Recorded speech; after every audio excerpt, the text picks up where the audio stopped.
Right. True that. That's the only cable I see here. I see the other cable.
How are you doing?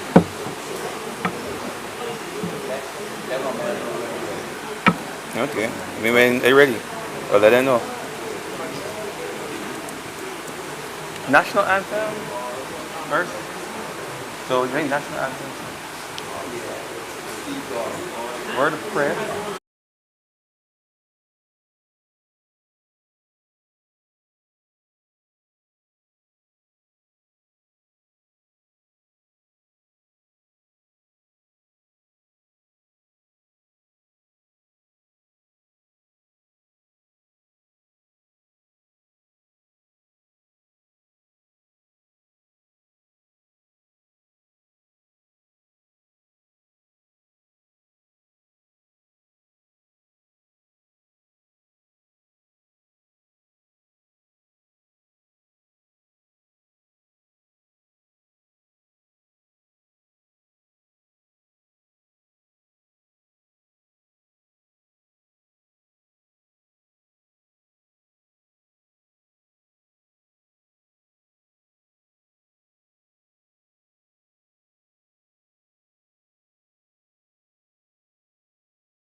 Ready? You're not gonna wait 5 minutes to 4:30? I'm just gonna 5 minutes. 5 more minutes. Or 2 more minutes.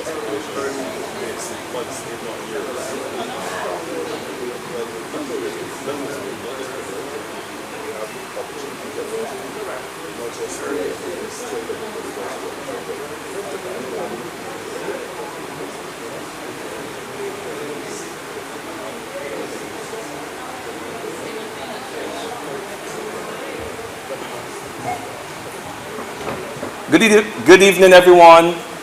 I'm just going to ask those persons in the back just to come to the front. Just come forward. There's no need to be so far away from us. Come right up to the front, right up to the front. Fill these front seats here.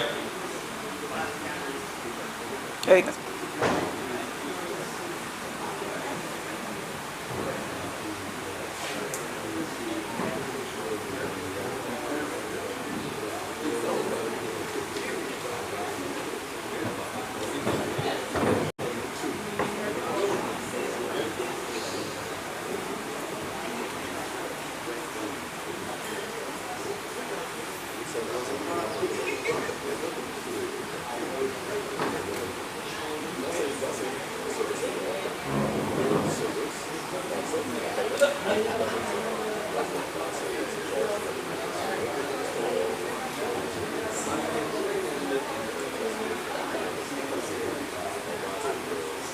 All right.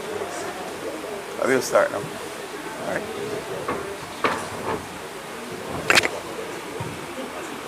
Just want to invite everyone to stand as we play the words of the national anthem.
Before you take your seats, I would like to invite Conrad Daniel Reed Melillo to lead us this evening's proceedings with a word of prayer.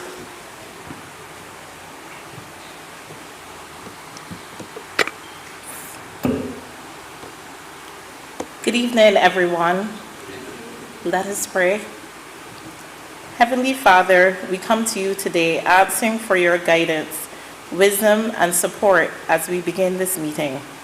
Help us engage in meaningful discussion.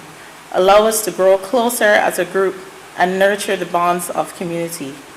Fill us with your grace, Lord God, as we make decisions that might affect the St. James community, and continue to remind us that all we do here today, all that we accomplish, is for the pursuit of truth, for the greater glory of you, and for the service of humanity. We ask these things in your name. Amen.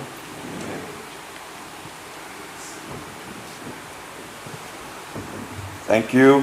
You may be seated.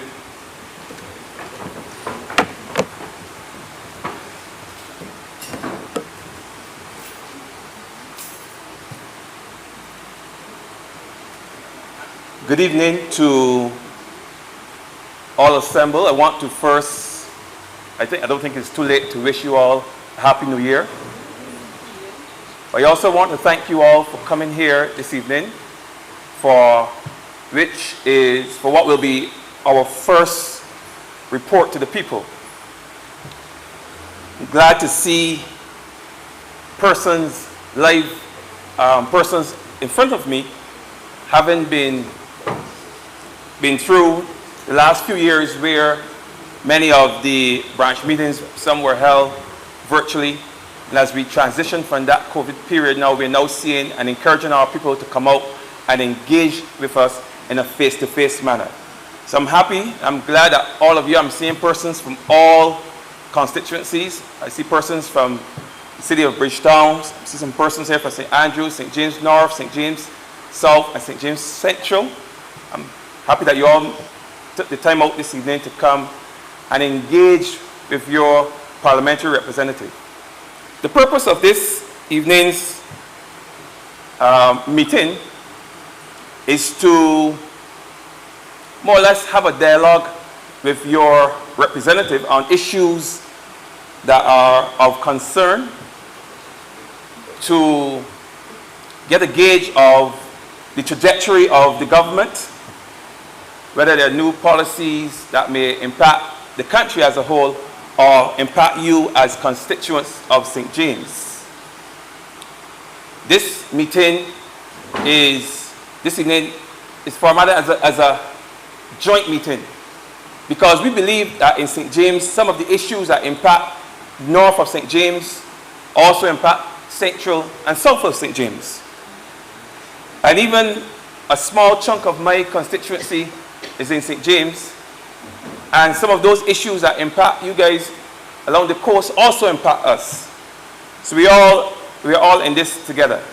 And I'm also happy that we have the member for the city, Mr. Corey Lane, who has the responsibility of crime prevention. We have him here this evening to speak to us about his plans to combat crime, which impacts all of us, not only in St. James, but right across Barbados. Now, this evening I'm going to have to ask the members of Parliament to forego all the ordinary, normal housekeeping matters, because given that we have 3 speakers and the lateness of our start, I will want to get into the business of this evening's proceedings. So without any further ado, I'm going to invite Member of Parliament for St. James North to come to the podium and to speak to the people, to report to the people. Member of Parliament, Mr. Edmund Hinckley.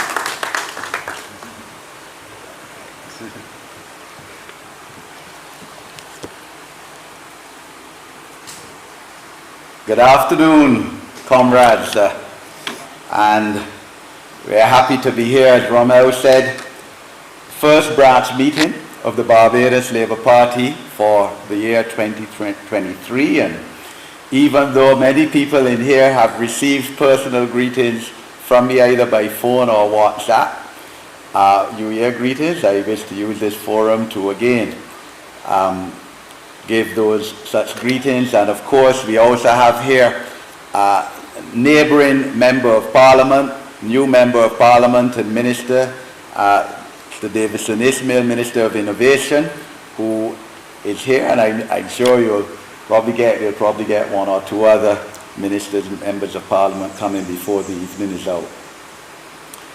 As Romel has said, we decided, Sandra Kerry and myself, to hold a joint meeting. You would notice that the theme is St. James Riding Strong, which in fact we had at our national conference 3 months ago. We developed that theme because we went to conference together as one parish rather than 3 constituencies, and that worked very well. Unfortunately, I couldn't stay the whole conference because I had to travel on government business.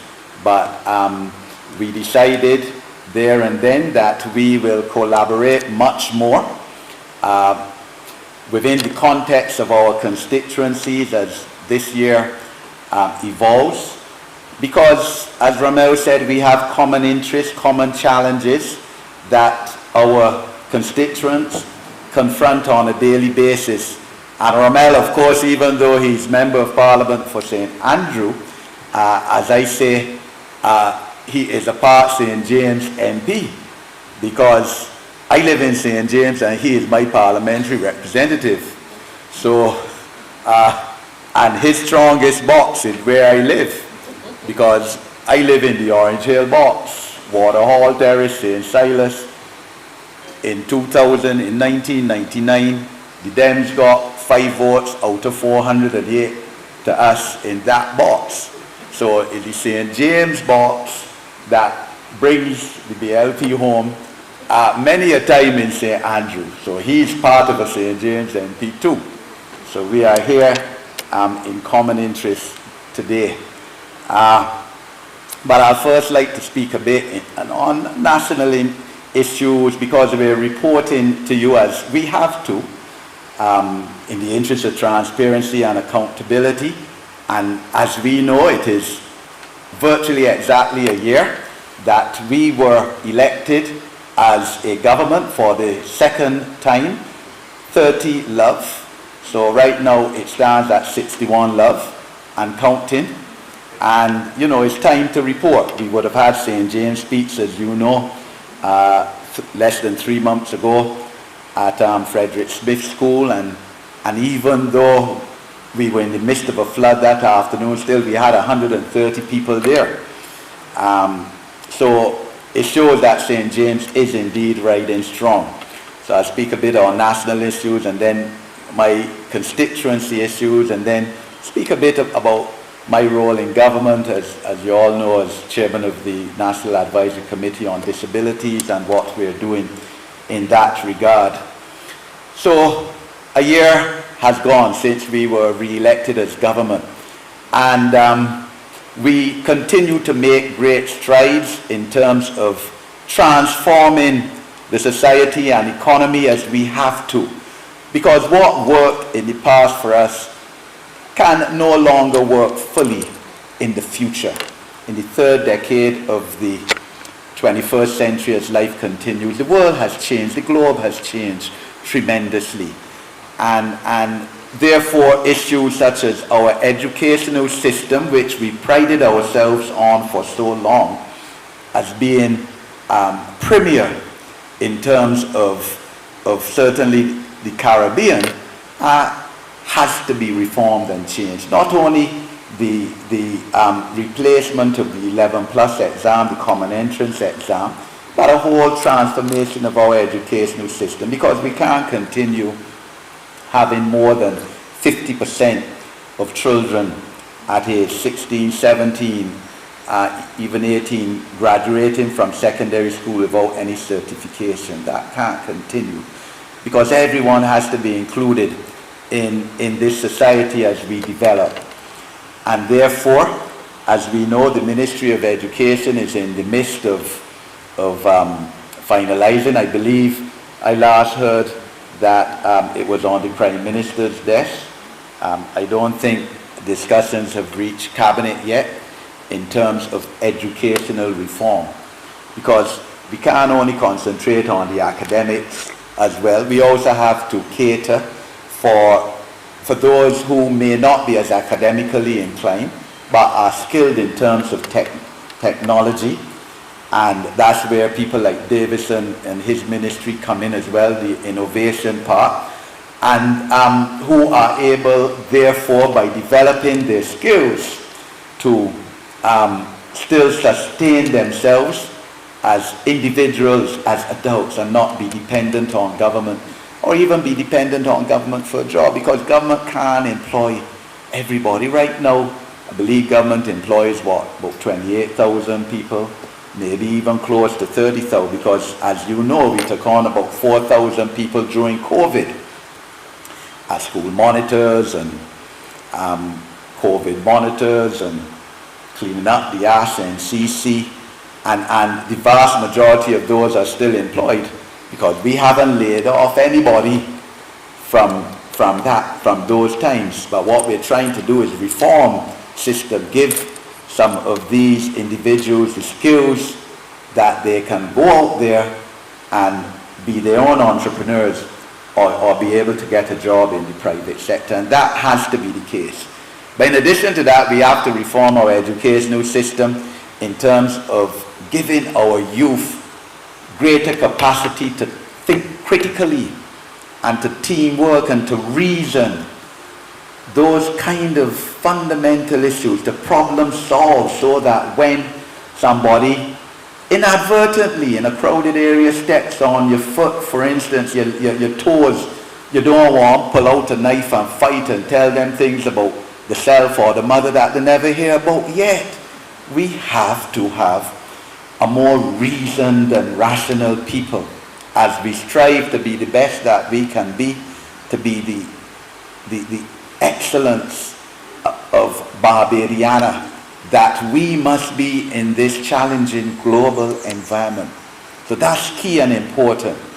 We have to increase our food security capacity, our agricultural sector. So therefore, we have said that we have to increase our food security capacity by 25% by 2025. And we're on the way to do that. In Dar, Minister Ware, who spoke at our first branch meeting, St. James North, after the election, spoke comprehensively on that, and he's doing his best in that area.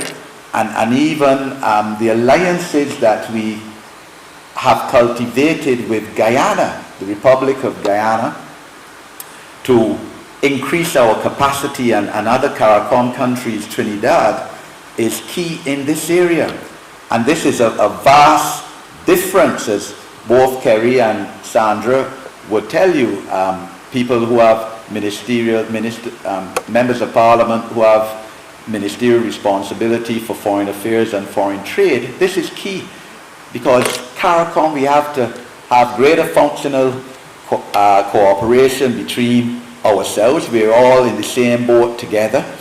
And this is a fundamental difference between what we had before under the last government, that, for example, told Guyanese were ever so welcome mate for a call, and used to come up, send immigration at 4 o'clock in the morning to round you up and put you back on a plane for 7 o'clock to Guyana, and have you sitting on a Guyana bench when you come in at the airport. All that kind of foolishness was going on when we became government, and I became Home Affairs Minister, Minister of Immigration. I told immigration straight, that has to stop. That ain't continuing anymore, because that isn't who we are as a people, as a Caribbean people. We have to, as well, of course, transform housing. Look, let's face fact. It is extremely difficult for any government, any set of political directorate, to cater for all the housing needs of people in Barbados. That is reality. There will always be people who say, I want a house, who perhaps could afford a housing solution, but there's no housing capacity for them. But we are addressing that by proposing to have 10,000 housing solutions within our 5-year term of office. And we know that there's housing development up the road, Lancaster, on the border of Kerry's constituency and mine, and some of our constituents are going to get houses, have already been allocated houses in that development. There are only about 160 housing solutions there, but there are houses being built in St. Lucie, in St. Philip, St. John, other parts of Barbados. So I urge those who want to apply for a house, who may have had applications for a house or land in National Housing Corporation, in some cases for 3 decades, in some cases 4. I even hear some people say to apply to Hope Inc. online for a house. And of course, you still have to be able to qualify to fit the financial criteria for a house. So therefore, many of my constituents who have expressed an interest and who have applied, I've told, well, look, maybe perhaps your salary is not, you're not qualified financially enough to get, let's say, a house in Lancaster, but come on then with your mother, your boyfriend, your child father, if you're still living good with him, and therefore be able to show income capacity to repay the mortgage, because this ain't a giveaway. The freeness involved in this, there's no freeness now with housing. So put yourself in a position that you could acquire a house. And there'll be housing for different income groups. There will also be housing being offered for persons who make about $2,000 a month, as opposed to the $4,000 for the Lancaster houses. We're looking to be able to treat to everybody. As you know, there are houses from Guyana. There's a house on display in Queen's Park from Guyana. I think they're going to be $100,000. There are the Chinese houses as well, which may be a bit slightly more. But we're trying to cater. We're doing our best to address one of the major social challenges of our people, which is housing. We have to lessen our dependency on tourism. That is my solid view. And St. James, as we know, they call it the Gold Coast, like if everybody in all our constituents got money, which is far from true. Far, far from true. But one of our common interests, as Sandra Kerry and myself, in terms of our constituents, is that many of our constituents depend on tourism and hospitality and entertainment for the daily living. And if we doubted that 3 years ago, when COVID struck mid-March 2020 and Barbados was shut down, that came to reality, because by the end of March, people were calling us. They want money, they want food, they want something to pay the rent. You know, it was real hard because a lot of persons depending on tourism. So therefore, when the tourism, entertainment, the beach industry, the hospitality industry, the shops in Lime Grove, the apartments shut down, we in trouble.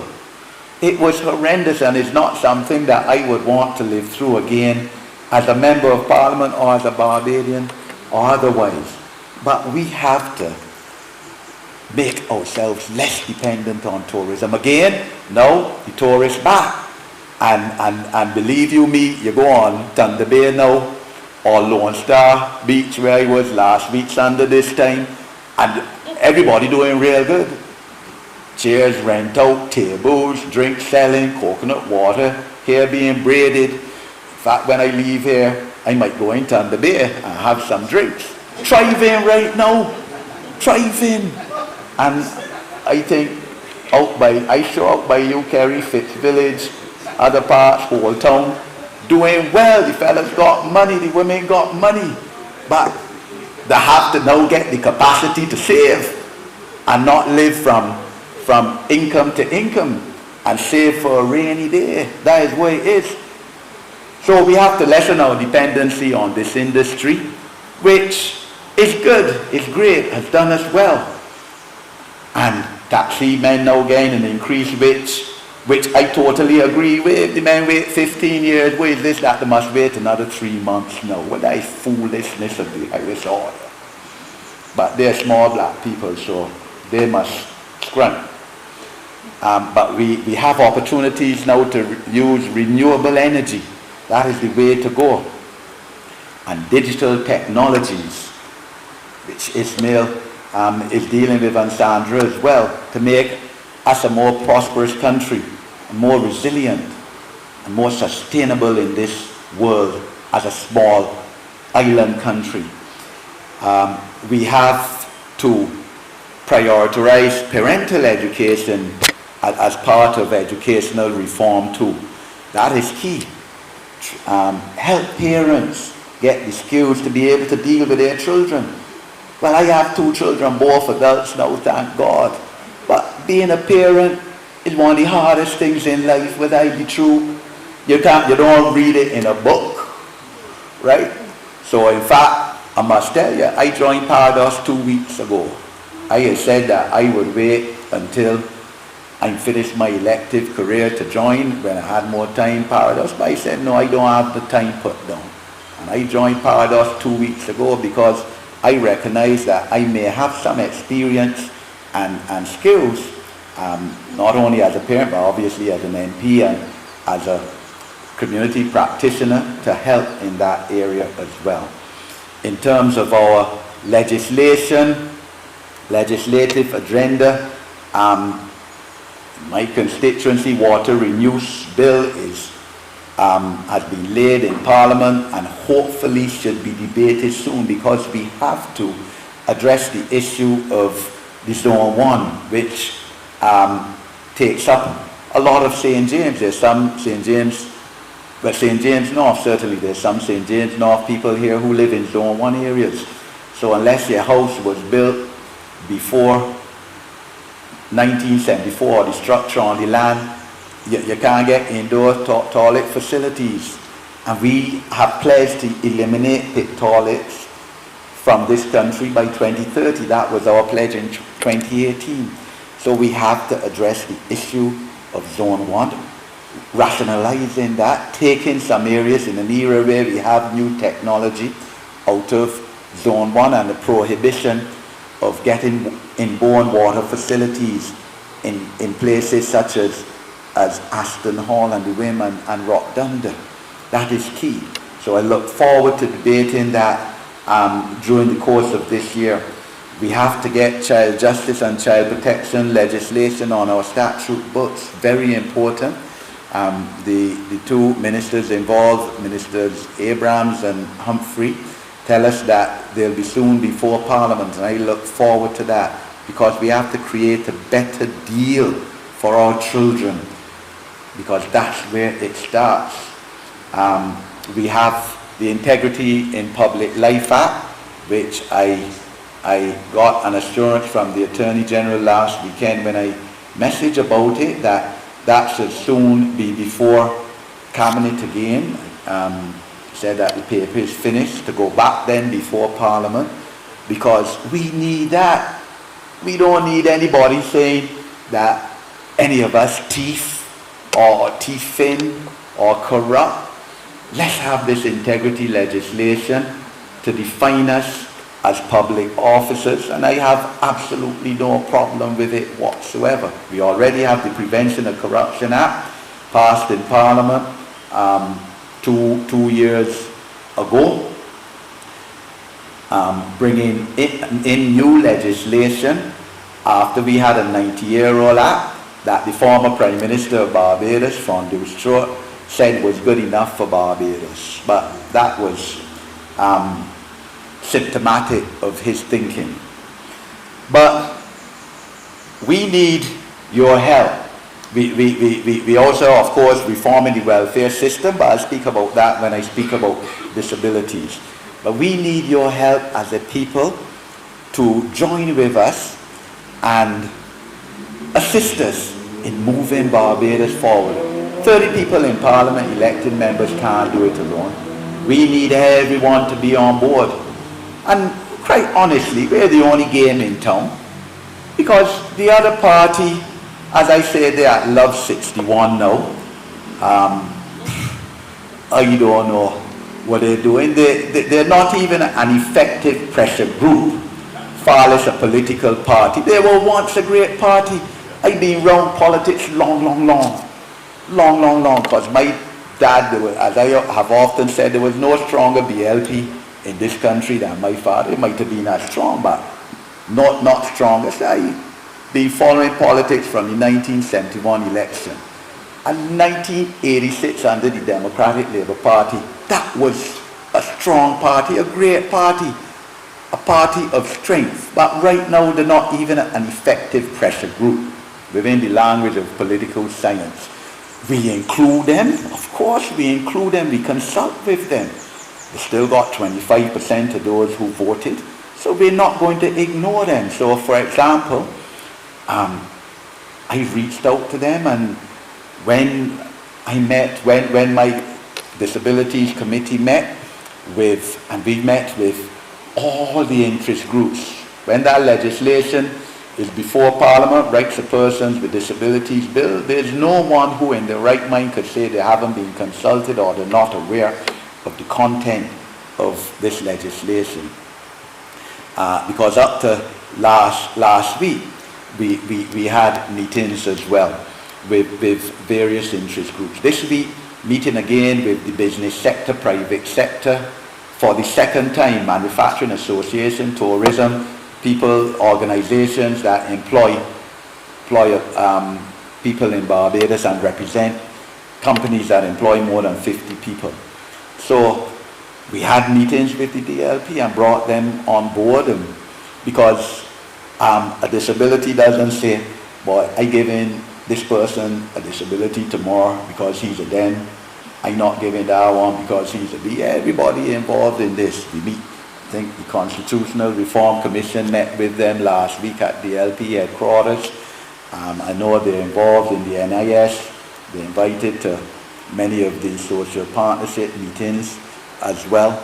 So we involve them. But really and truly, the leadership of the Democratic Labour Party has let down Barbados, has let down their supporters and those who had trust in them. But I say no more on that. I look forward to a foreign policy debate in Parliament, as I told my parliamentary colleagues, and now this is the first time, in fact, since 2010, that the Minister of Foreign Affairs, Kerry, sits in elected Parliament. So I expect that this year we would have a debate on foreign policy. Because, you know, we know, we don't live on Mars. We know that there were rumblings that Prime Minister travels a lot, ministers travels a lot. So the Prime Minister reports every time when she comes back. And you see the gains being gained from the travels of our Prime Minister, who is an international star, let's face it, and who has, because of her travels and her interactions with the international community, has brought credit to Barbados, where she did not traveling in her own right, or because she liked to get on a plane, she bringing back benefits to this country. So 2 weeks ago, it was announced that we now have $200 million soft loan from the World Bank to help with our green fund and climate change, which is real, which affects all three of our constituencies in a horrendous manner. We got through last year well, but we know the year before, in the space of, a week and a half, we had a flash flood, and we had a hurricane. And I have places in my constituency, like Mullins, that really ain't got on the beach anymore. So I hope that some of this green funding is used to buttress the beaches in St. James North as well. And this is what our Prime Minister has been doing, and other ministers when they travel. But we need to, in my opinion, explain this fully, have a full conversation with the people of Barbados on foreign policy and the effects, where we are at in terms of our foreign policy as a small developing country striving to be the best that we can be and to give the best for our people. So the measure and the direct reaching out to Africa as a continent with I think 1.4 billion people or more in the world is key. So therefore, the loan and the grant that we're getting from the African Export Bank is fundamental. And that is because of the reaching out to Africa by our Prime Minister. We've established embassy there in Kenya, a council in Ghana, and Sandra was in Angola a couple months ago. Kerry was in South Africa. I was in Mozambique. That's where I went during party conference. So this is key and fundamental because we can't depend fully on the Western financial system that's licking us up, because the Western financial system still operates under Bretton Woods, which was formed in the aftermath of the Second World War, 1945. What? Almost 80 years old. It ain't changing its fundamental structure. You have five big powers that have veto power over you. Nothing can get passed in the UN of any serious nature if one of those 5 big powers veto you. Right? You can't get any money unless United States approves. The head of the IMF must be a European. The head of the World Bank must be an American. Nothing ain't changed. Again, this is something that Prime Minister Motley is fighting against and rightfully speaking out against, because this ain't right. There are now about 200 members of the United Nations. So why should the United Nations and other major financial institutions in this world be controlled by a couple countries that have veto power? So we're reaching out to Africa, right? And that is where we came from anyway. So I am very happy to see this development and something that will enhance our trade and our manufacturing and bring tourism and economic development to our country. It has to be done. So we last year grew, the figures are showing, by 10% in terms of our economy. Now the other party is saying, or the pressure group is saying, well, this ain't good enough.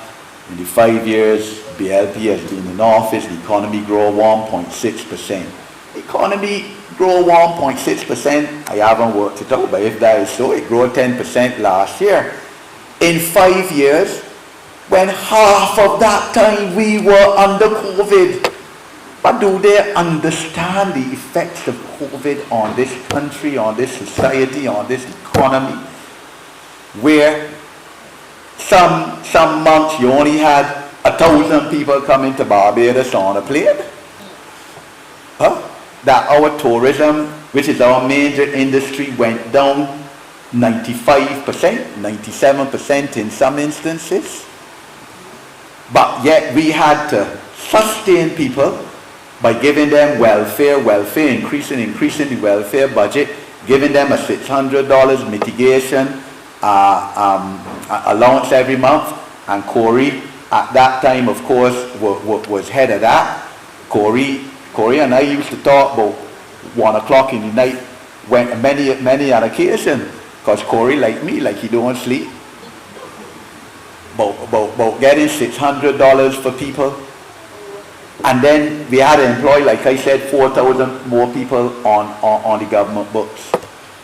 And at the end of the week or the end of the month, you got to pay them and pay the NIS too. And this is a former political party, I would say, that had 24 downgrades successively, economic downgrades under Thompson, Stuart, Sinclair. But we had economic growth 10%, and they're keeping noise. In the midst of COVID, half of the 56 months the Barbados Labour Party has been in office have been under COVID. And that isn't even to talk about the effects health-wise of the people, and psychologically, mentally too, because the mental part is a serious thing too, and that is part of the disabilities too. Well, emotionally, when you know 3 people in a house, and that is standard in a lot of cases in St. James, now 3 people in a house, that work in tourism, and all 3 laid off. But that bound to send you half, Mark. So that's all of that we went through. So we are doing our best. And a 10% growth, I would want to say, compared to what the Dems had, because the Dems have not had a year of economic growth since they've been in office, since 1992. No, since 1992. That was the last year, I think 1990, either 91, no, I think it's 1990, when then Prime Minister Sir Lloyd said the economy batting like Gary Sobers. But that's the last time, 1990, because when the election came in 1991, you know, they then laid off a few thousand people. The Dems have, as a government, have not had any economic growth for over 3 decades. 33 years ago, 3 decades over. So that is what we're dealing with. So we're the only game in town. Let's face fact. And therefore, we come on stream and you help us. We're trying our best. We can't do it alone. We need every Barbadian on board to help us. And therefore, since the election, we've buttressed our training programs for the unemployed and the underemployed. National Transformation Initiative, a fantastic initiative, fantastic, headed by Dr. Leacock. And they're doing wonders and training online. And I last year, of course, as you know, would have had Life and Work Skills program, as I do every year through my foundation in May, June and half of July, and they came and a Saturday morning and gave, you know, spoke about themselves and what they're doing. We have the Construction Gateway program, where everyone who needs an opportunity to get skills can get skills in a 2-3 month program organized by Samuel Jackman Prescott Polytechnic, Barbados Community College, TVET, Barbados Vocational Training Board, the Ministry of Youth, joining together to give Barbadians skills in construction, because we have a building boom that is about to explode. And it's not only in masonry and tiling and those issues, because I see some comments being made about how the sun too hot and the pay too little. But I mean, if you have the opportunity to get some skills, to earn some money, to be less dependent on your family or your politician, why not take it? That's why I ask. And it's also, of course, it's also being offered in photovoltaics and roof fitting, for example, air conditioning.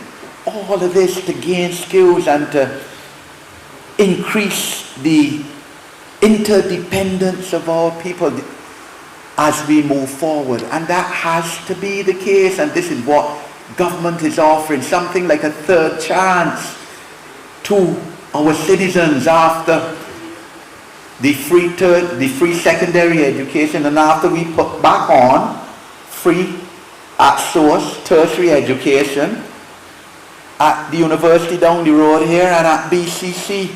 There's a third chance we're giving the people of Barbados. So I urge our citizens who are not working or who are underemployed to participate in this.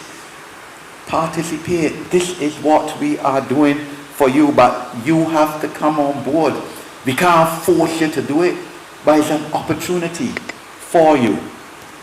Because it can't all go well that you have the big, the major players in the construction industry saying that they're importing people from outside the region. Of course, we have CARICOM, CSME, and as I say all the time, I'm a CARICOM man. Well, I'm the product of a mixed Caribbean marriage. But we now importing people from outside of CARICOM, and that can't be right when we have people in Barbados, both men and women, that need jobs, that have the capacity to get skills for these jobs, for this building boom. And this is what we are doing as a government. In terms of St. James North, of course, I'm happy to finally see that Rock down the road the repairs have started. There's some in here who live on that road. All right, I went on it this afternoon, and the widening the road, of course, happy to see that, but we got another 19 roads that need repairing too. There's some in here that need some of those roads repaired too. I accept that we have to be patient. All the roads can't get repaired one time. That is the truth. And look, we ain't now got bad roads. We had bad roads ever since. Let's face fact. In 2017, I had a study. Dems were in office that said 70% of the roads in Barbados were in a state of disrepair or needed repairing. 70. That was 2017. And we had COVID, so our road repair program was set back a bit. But we need the roads repaired, that is the truth. And there needs to be some systematic repair of these roads that is transparent and that the people of Barbados know about as to why the repairing this road here that to our vision may not need repairing, but the repairing it. So I think I too would like to know in terms of why some roads are being repaired and not others, which can be repaired in St. James North, and not only St. James North, but in St. James as a whole. Hopefully, there will be money placed in this year's estimates for sports facility, mini sports facility down Western. Minister Griffith, I took him down there a few months ago, as I had previously taken the previous Minister of Sports, Minister Sutherland, and the Prime Minister as well, and they were sure that they agreed that this should be done, because along the coast between Trents, which is my boundary with Kerry, and just above Roadview, there's no sports facility. And of course, you know that we need sports facilities for young people especially to be able to energize themselves and keep themselves out of trouble and to develop their skills and the team working ability and everything else. The Millie Eiffel Western Fish Market, I know, has been approved and should hopefully soon be started in terms of the renovations. I've been in touch with the Port Authority just last week, a few days ago, and they said they will organize a town hall meeting as would be necessary to brief the residents of Western and the fisher folk as to their plans for development of this fish market. We know that drainage is an issue, Trents, and that was brought very much to light when, of course, we had the St. James Speech meeting. Hopefully some of the green funding will be used to deal with the issue of drainage in that area. And street lights, I think we all have issues with street lights. I went to church today, Salvation Army, because the last 6 months I've made it a direct promise to myself to visit every church in my constituency, and I just have one more to visit. And when I went to Salvation Army, they asked me about street lights. So this is a problem, and hopefully the relevant ministry will embark on a systematic policy and strategy to gain street lights, because between, as we know, the whole stretch of Highway 2A in St. James North from Western to Mile and a Quarter is terribly in need of street lighting. But let me use my final minutes to speak a bit in terms of my role in government since last election. And as I said earlier, I'm Barbados representative to the European Union, African, Caribbean, Pacific Parliamentary Assembly. And in that capacity, of course, I work with the Ministry of Foreign Affairs, Foreign Trade, Sandra, and of course now Kerry. And that forum deals with issues of prime importance to our country, climate change and trade and personal developmental issues, biodiversity. These were kind of issues that we discussed in Mozambique in October. And anti-money laundering, we know that again we have a serious issue with the wealthy European countries and the wealthy northern countries, the OECD, in terms of blacklisting us, saying that we are tax havens, which we are not, but and calling every time we do something in terms of legislation. Ronald Toppin, as Minister of Industry, brought 13 pieces of legislation to Parliament in December 2018, but that wasn't good enough. The goalposts move again, and they say that we ain't complying and blacklisting us. This foolishness got to stop. So that forum also discusses that issue at the level of parliamentarians, in addition, of course, to Kerry and Sandra discussing it at higher level than that. But my primary role, outside of course, being Member of Parliament for St. James North, in whose name I speak and who I am extremely proud to be, God willing, your Member of Parliament next month for 10 years, but also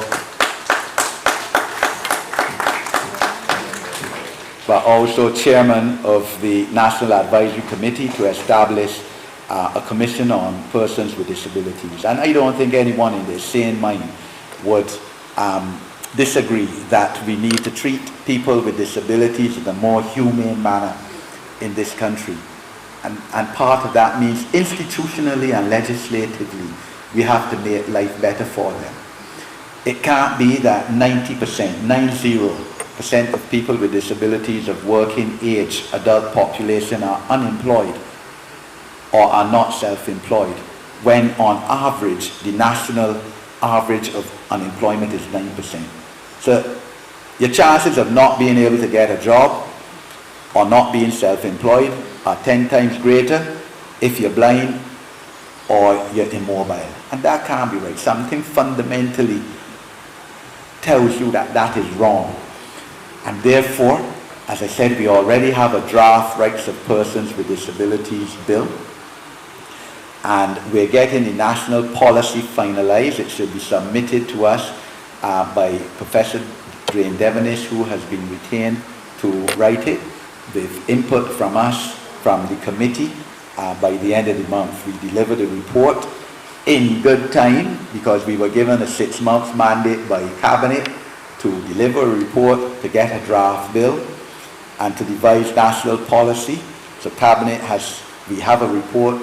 Cabinet saw the report and noted the achievements of the committee within a short space of time, and the fact that we already had a draft bill, and we look forward, I certainly look forward, and I know others too, to debating this legislation in Parliament in a few months' time. Certainly Minister Humphrey, my good friend Kurt, is keen to have that. He speaks about that aspect being the most important of his very important ministry, because that ministry is also reforming the welfare system, which is key, because our welfare system did its best in the chaos of COVID. That is the truth. Where, as I said, as you all know, over 40% of people lost their jobs. But it also showed us that we have to reform the Ministry of People Empowerment and its department. So they're bringing it together under one department, all the welfare and social services under one department. And it has to be so that you don't have to shop with welfare, with NDU, National Disabilities Unit, and with other aspects of that ministry to get welfare. And you're getting run around with bureaucracy all the time. So everything coming under one, and we hope that that can be completed this year as well. Also has to be reformed, because quite honestly, you know, I have some people who would be happy to get welfare and then get money from another department too, but that can't work neither, because when you're doing that, you're depriving somebody who really need it from getting one benefit. So all of that is involved in what we're doing. But persons with disabilities, I can only urge you all and the wider audience, because we're being streamed, to think about people with disabilities and their daily lives. Because many of them have better brain than I do, especially in terms of computer technology. But in this Barbados, are not given the opportunity to develop and fulfill their potential and their talents like any Barbadian citizen has the right to fulfill. And therefore the education of persons with disabilities has to be transformed as well, because the reality is that a lot of children with disabilities, their parents have to pay for their education to get a proper education. And we know that most children with disabilities, the parents poor from the working class, but that is the reality. And even if they are poor, even if they got money, those who are wealthy can look after their children in a holistic manner. We have to look at the health care of persons with disabilities in a better way. Their accessibility, they must be able to go and enjoy themselves like any Bajan. When they have something at botanical gardens, they've got to be able to participate. Culturally, they have to be able to participate. So when my foundation hopefully has a fundraiser in April or May, I have already agreed, and they're looking forward to it, to have blind musicians performing at that event. I'm giving them that opportunity to showcase the talents. And in every cultural activity nationally, people with disabilities have to be involved. I've told the Minister of Culture that. All right? We can't exclude them. They have to participate, and there has to be a policy of non-discrimination which treats towards people with disabilities. So I'm thankful, Mr. Chair, for being permitted to say a few words at this meeting, which I'm proud to be at, and I thank Kerry for coming up with the idea of a joint meeting, and Sandra, of course, for agreeing to be host of the meeting. I'm obliged to you.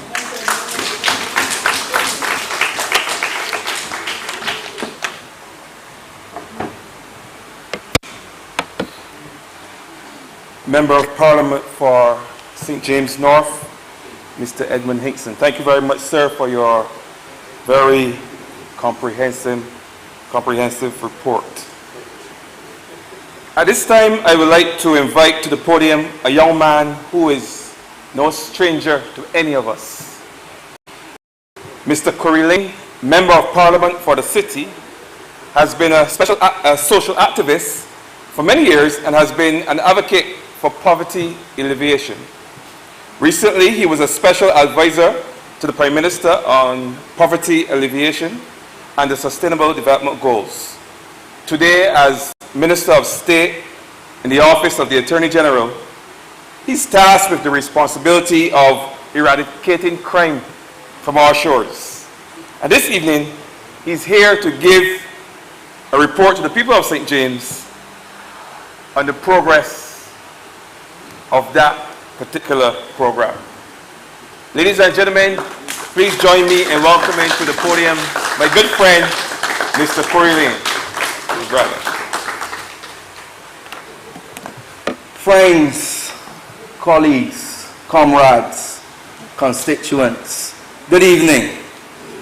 Good evening. Good evening. All right, VIP Banks, City of Bridgetown, good evening. I see one in the house.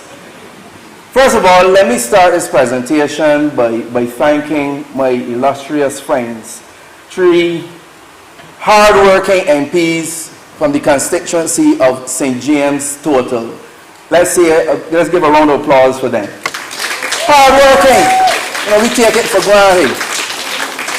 Here to report to you, make sure that democracy works in the way it ought to work.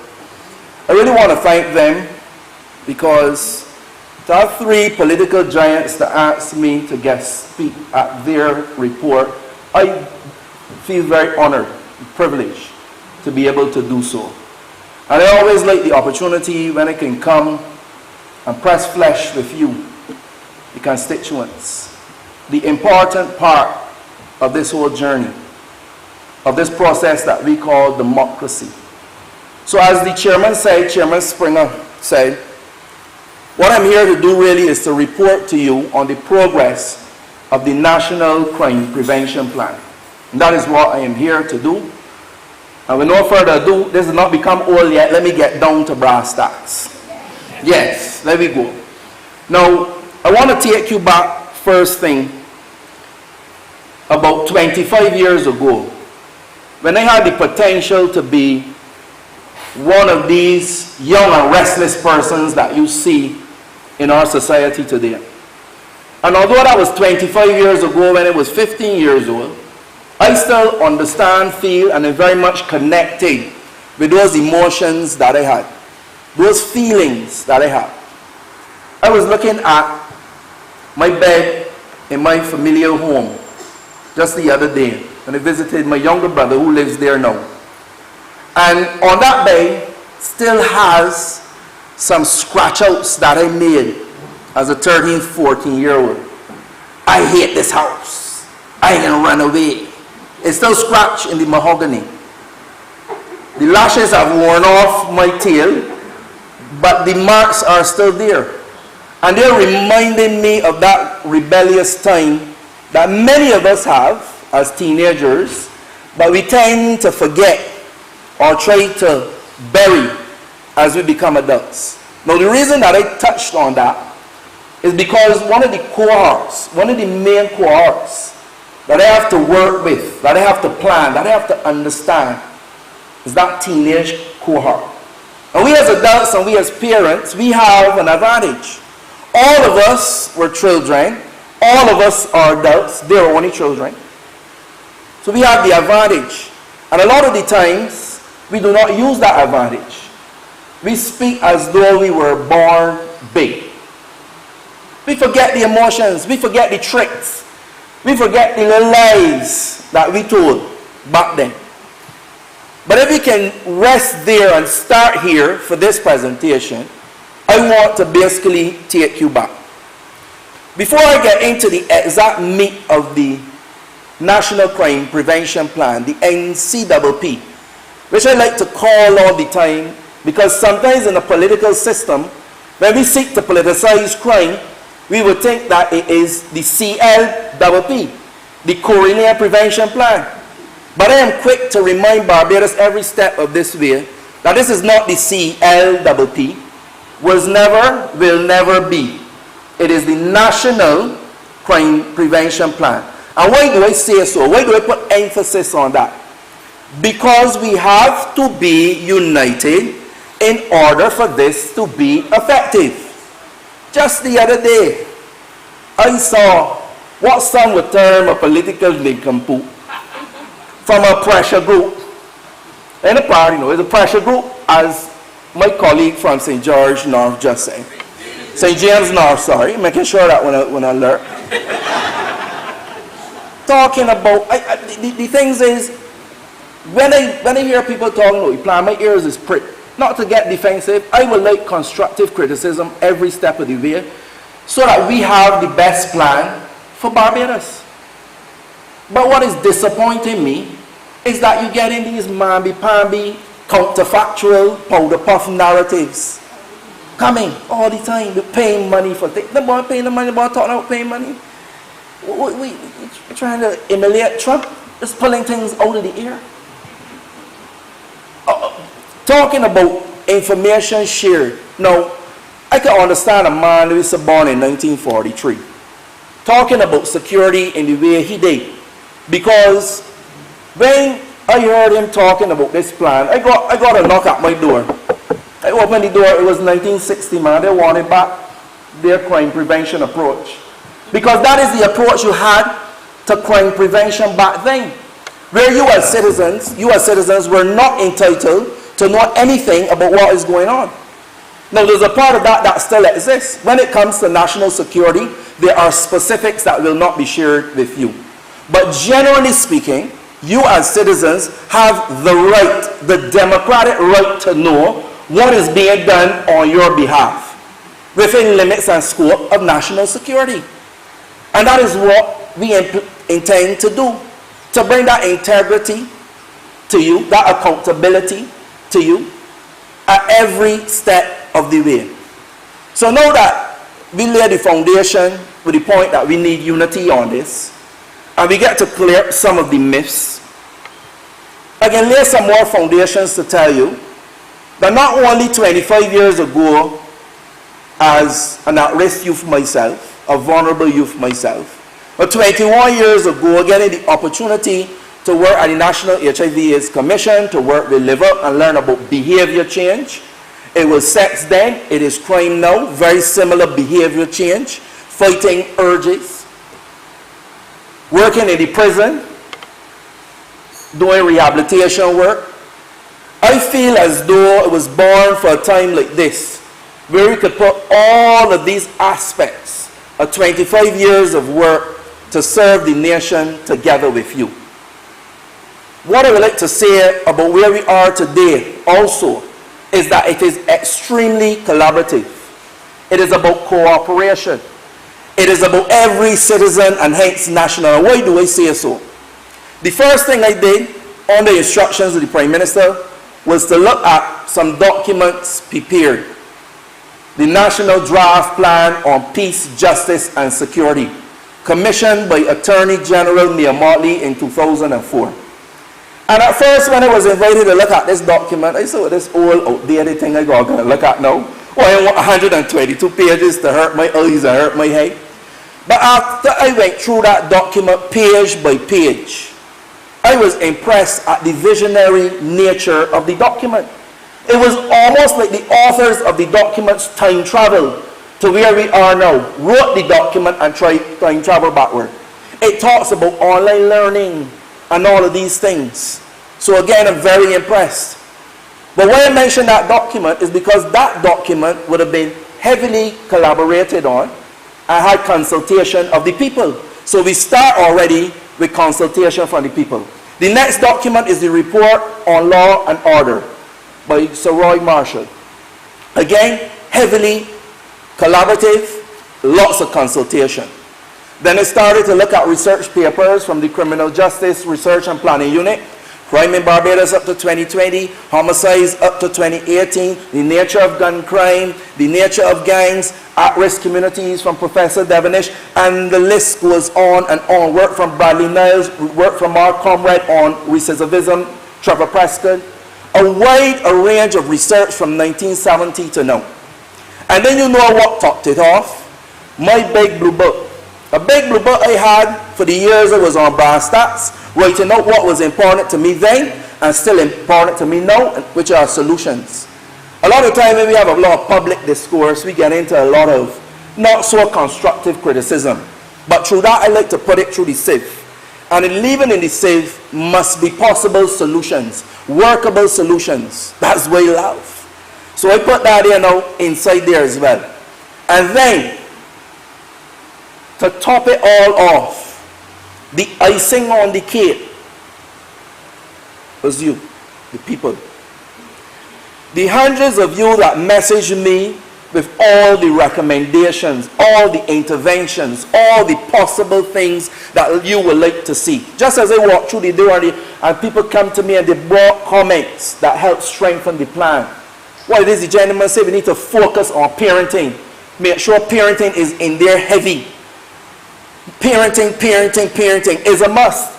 Because when we talk about crime, we like to talk about where the AG. We like to talk about the school. We like to talk about where the police. But Lord, we don't talk about where the parents. Right? So I am reminded by that. And when I'm reviewing, and when we're consulting, and when we're finalizing, all of these comments, all of this research, all of this consultation, make sure that we have the strongest possible plan there is to make sure we have the best plan for the best small island developing nation on earth called the Republic of Barbados. And that is what the National Crime Prevention Plan is about. Now, let us get into the aspects of it now. Because I want to make sure that by the time I am finished, that at this part of the update, that we have a clear and concise understanding of what it is the government of Barbados is doing in collaboration with the whole of Barbados to make sure that we have the best plan. Because this is not, again, a national plan just to say it is a national plan. It is not a government plan. It is not an AG plan, a police plan, a Corey plan. Remember, I say, and again, ring it in the ears, it is a national. What does national mean? It means that we are in this together. We are in this together. It means that many hands make light work because there are so many sectors of society that we are calling on. We are calling on the church in a major way. Because before you start to deal with a problem, you got to understand the root. And I searched the root, and I went deep. You know, some trees is good, deep, deep, deep, deep, deep. I went deep, deep, deep, deep in this, in my research. And I see two things, spirituality and slavery. What's slavery got to do with this? There's a lot of interconnecting things. And every one thing I want to be able to do is to help Barbadians connect the dots where they may not be. There are some simple things. Because people think, oh, the slavery that we're talking about all the time. Stop talking about that going on 400 years. 400 years is not long ago. Sometimes you see people that are centenarians talking about their mother and grandmother that had to work on the plantation, had to work as slaves, that's still alive today, that connected 2 degrees away, that told you to go to school, get a good education so you could get a good job, and have you focused on that. And now we have to start to inculcate entrepreneurship and all these different things. They told you that the sea has no back door and made you risk averse that you don't even want to start businesses. And when you go to talk about businesses, you're going to talk to people that don't have businesses, that just as risk averse as you until you don't do it. That have you lacking self-love and loathing yourselves, that we like to pull down each other because we don't like what we see. The symptoms of it is still here. It causes us almost to make Rosa Parks turn in her grave, because there was a time we had to sit at the back in the church and in the bus, but without anybody telling us, now where do we sit when we come in the room? We're like, no, we want to laughing. All of these things are connected to where we are, because it is the antithesis, the anti of wealth creation. We don't see ourselves as having that potential to create wealth, to be the best that we can be. When I go to secondary schools now, I like to have this discussion with children. And a lot of them report to me, not at first, because they say, who here feel that they could do better? Everybody's put their hand. When we start to drill down, at the end, when they start to really ask the questions, when I get them to look inside the mirror, who in here feel that they could get wealthy? You know, less and less hands all the time. Because a lot of us believe we born poor, we can live poor, and we can die poor.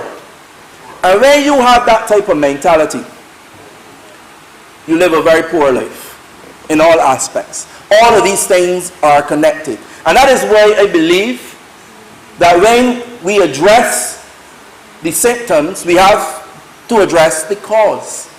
We have to address the root causes in order to address the symptoms in a sustainable long-term way. So all of these things have been brought to bear with the initiatives. The initiatives addresses the root cause.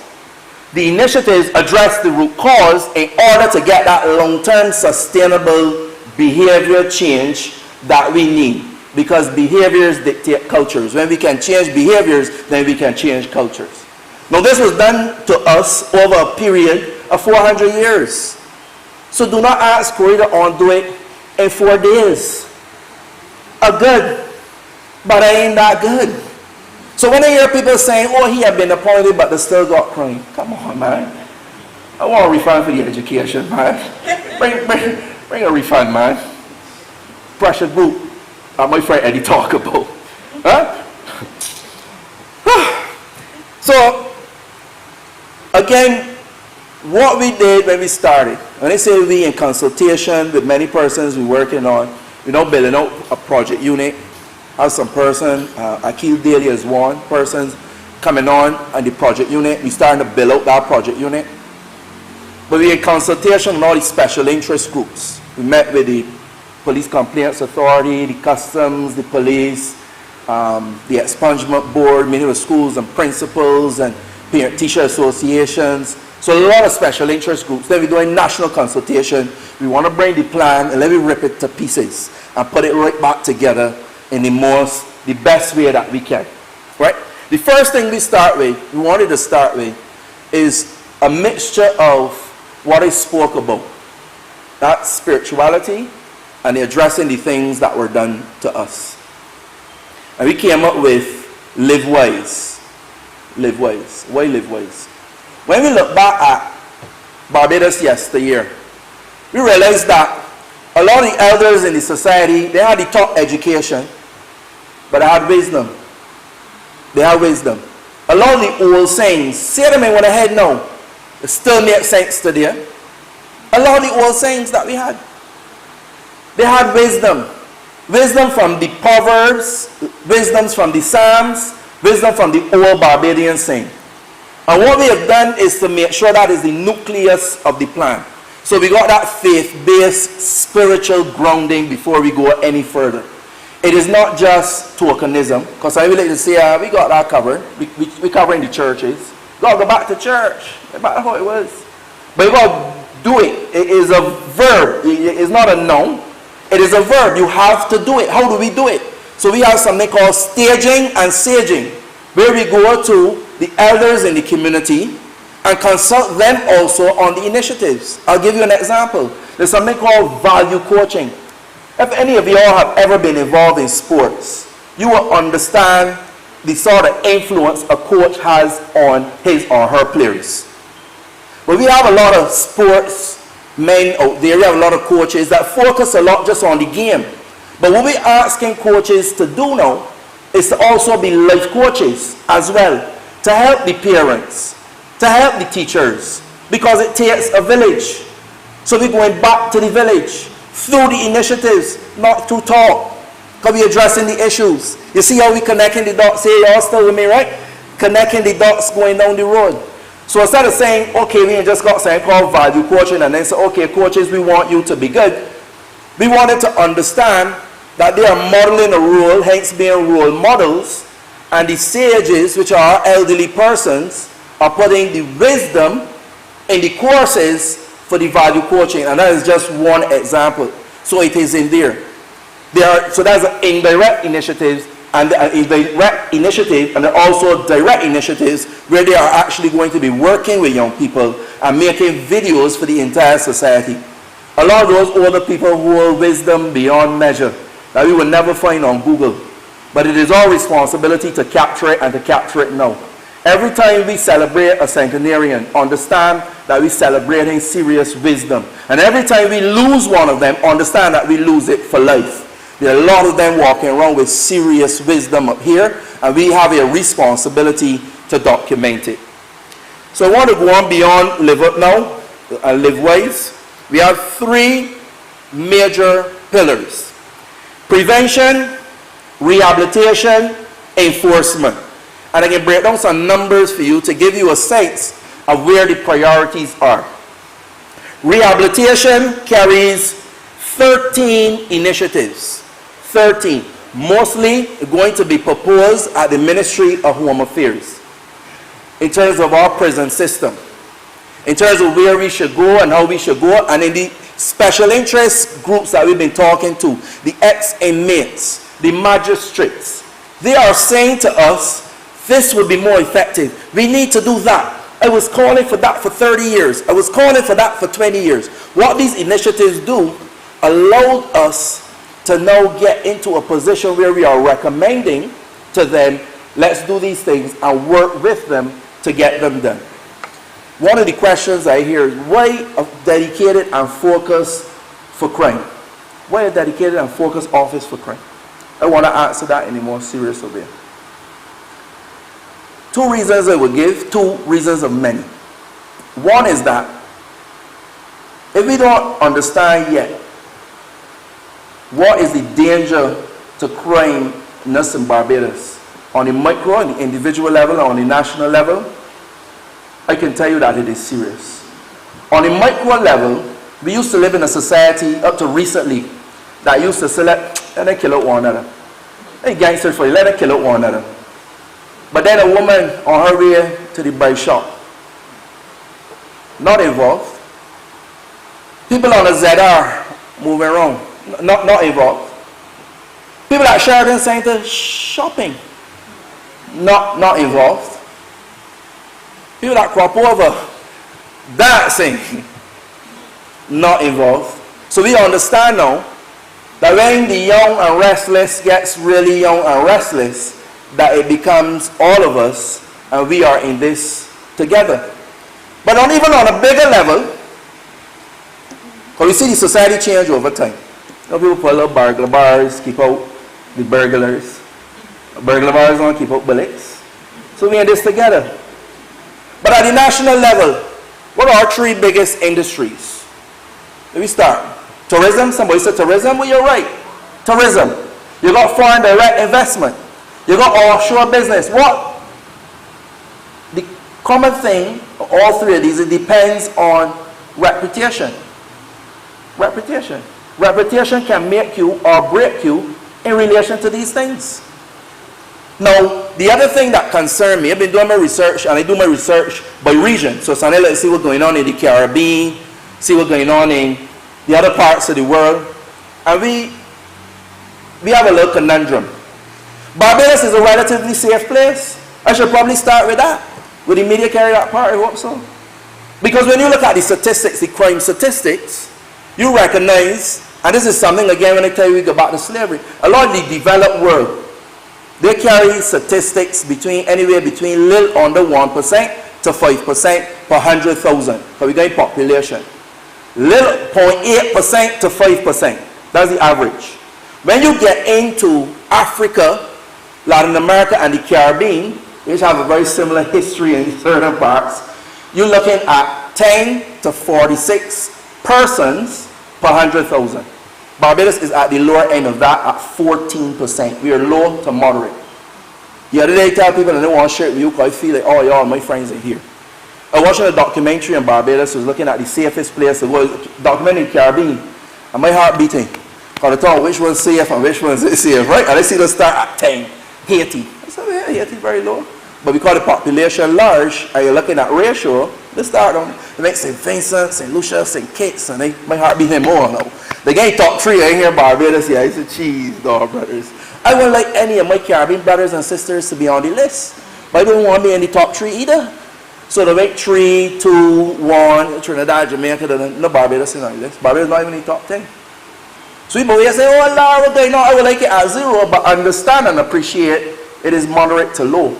But that does not mean we rest on our laurels. What we got to do is get it lower, because I would like 0 in 100,000. Anybody in here would like a 0 in 100,000? Like me? That's what we're fighting for. That's what we are working towards. We have a relatively safe place. But the conundrum is this. There is a massive disconnect between crime in Barbados and the perception of crime in Barbados. Yes, you know, and you know what dictates our perception? Not even a whisper. What dictates, what pushes us to have a perception that crime is in Barbados a lot? The media. Crime against tourists down 142%. Let my friend Stetson Bam with the latest come and tell you 2 tourists get shot today, tomorrow, next day. You want to swear that crime is the biggest thing against tourists. Crime has been relatively stable over the years, but if you get a sort of reporting, like things happen in school all the time, every report incidents back to back, your perception with the schools in chaos, but things happen at school all the time. It's just how and when and how regular they report it. And I'm not saying to the media not to report. I don't want you all hide anything on behalf of the Labour Party or Barbados, but there's something called responsibility in reporting. Because let me tell you, there's a Caribbean island, I will not call it name, because I want us to all be comrades, right? Smaller population than us, over 60-something homicides last year. We had 42. 32 got involved, but 42 overall. Less population, they had 63 or so, right?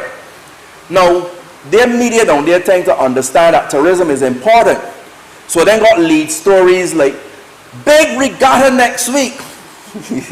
In the front of them thing. In Barbados, we're reporting 2 dead last night. You understand what I mean? So husband and wife up in Britain don't say, oh, here cold, let me go down to the Caribbean. You know what I mean?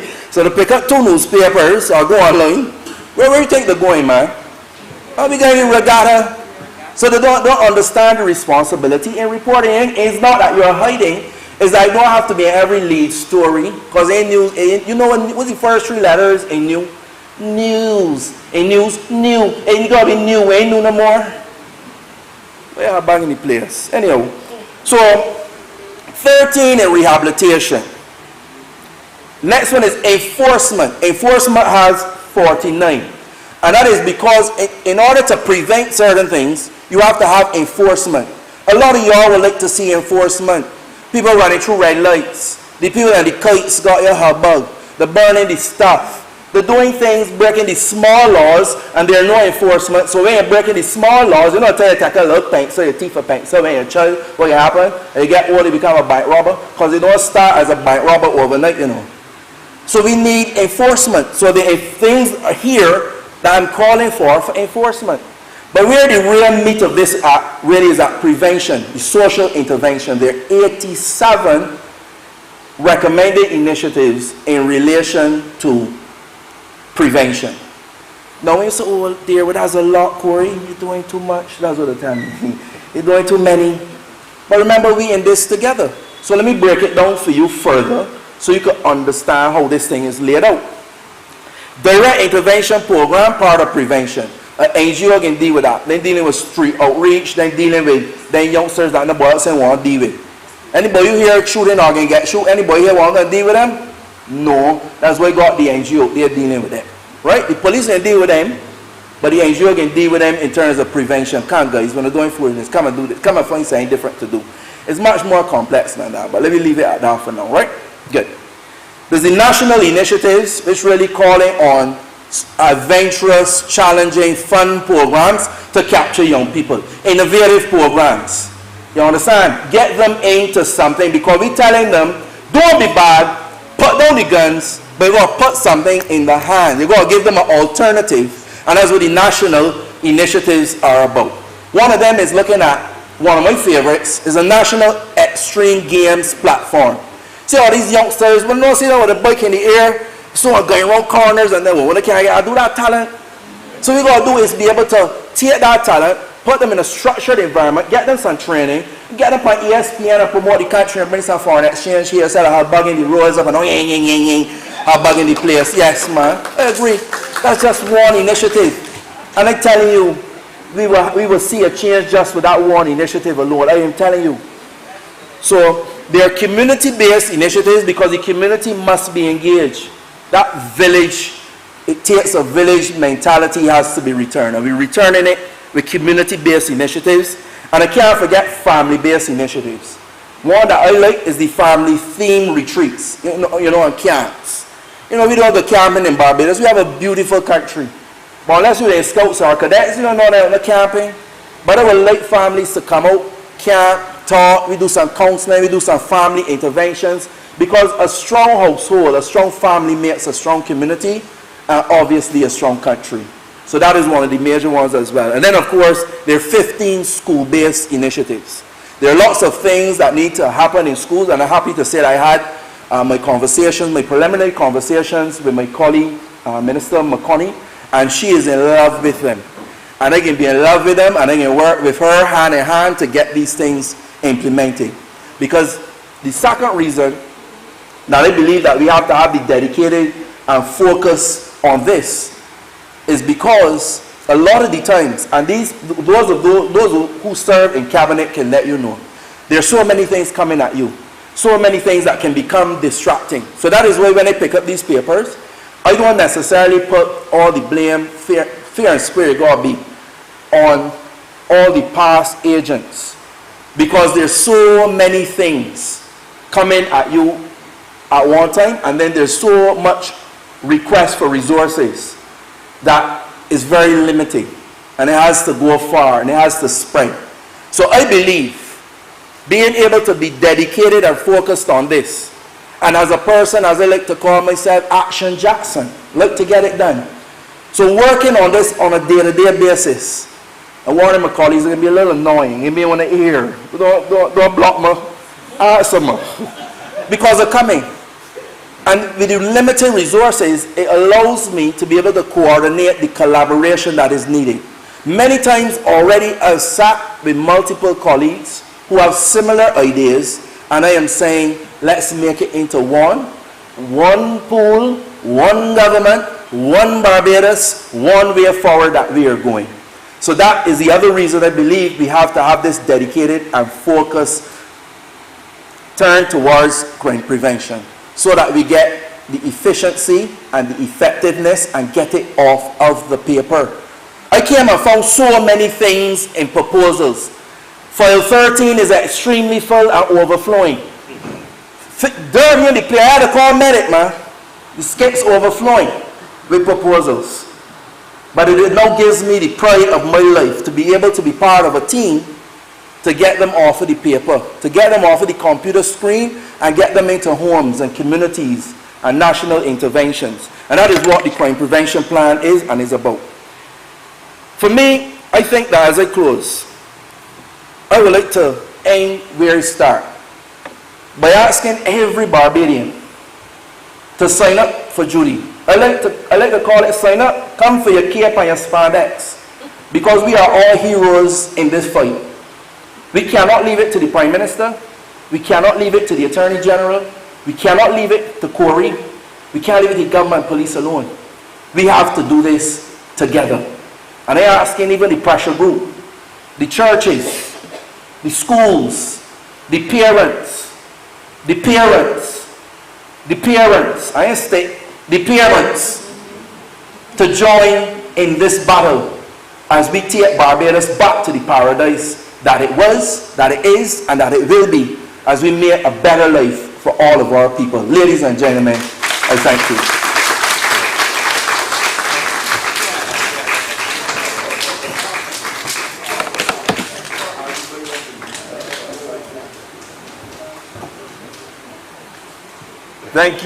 Thank you, Conrad Corey Lane, for sharing some insights into the National Crime Prevention Plan and the strategies and measures that our government has put in place to reduce crime in this country. And also thank you for reminding us that crime is a national problem and it's going to take a national effort to control and to prevent crime in this country. So, everyone, please sign up. Get yourself ready, because all of us have to be involved if we are going to wrestle this thing to the ground. Thank you once again, Mr. Corey Lane, and keep up the good work. The next person I'm going to invite to the podium is the Member of Parliament for the constituency of St. James South, Ms. Sandra Husbands. Please join me in welcoming Ms. Sandra Husbands to the podium.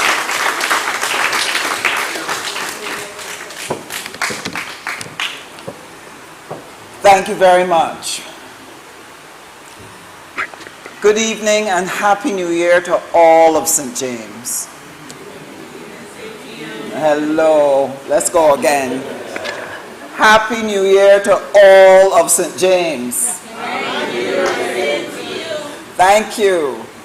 It is a privilege to be here this evening and a privilege to be here with my colleagues. I want to sincerely thank my other fellow members from St. James, Mr. Edmund Hickson, Mr. Kerry Simmons, and I fully appreciate the work that Dr. Romel Springer and Corey Lane have been doing in terms of this meeting this evening, and also Davison Ishmael, our neighbor, who has joined us to be a part of what we're doing here in this joint meeting this evening. I want to highlight and congratulate what Corey Lane has shared with us this evening, representing to us that the matter of crime, the matter of security, the matter of living in peace is something that is going to require all of us to get on board, to ensure that we play our part to mend back the social fabric of Barbados, to mend back our families, to position people for prosperity, so that people can engage in living in Barbados with hope. People in Barbados can dream again and feel that their dreams have a reasonable chance of coming to life and being fulfilled. And that our young people feel that there is a Barbados that is here to support them and to help them and to give them the opportunity for a good life.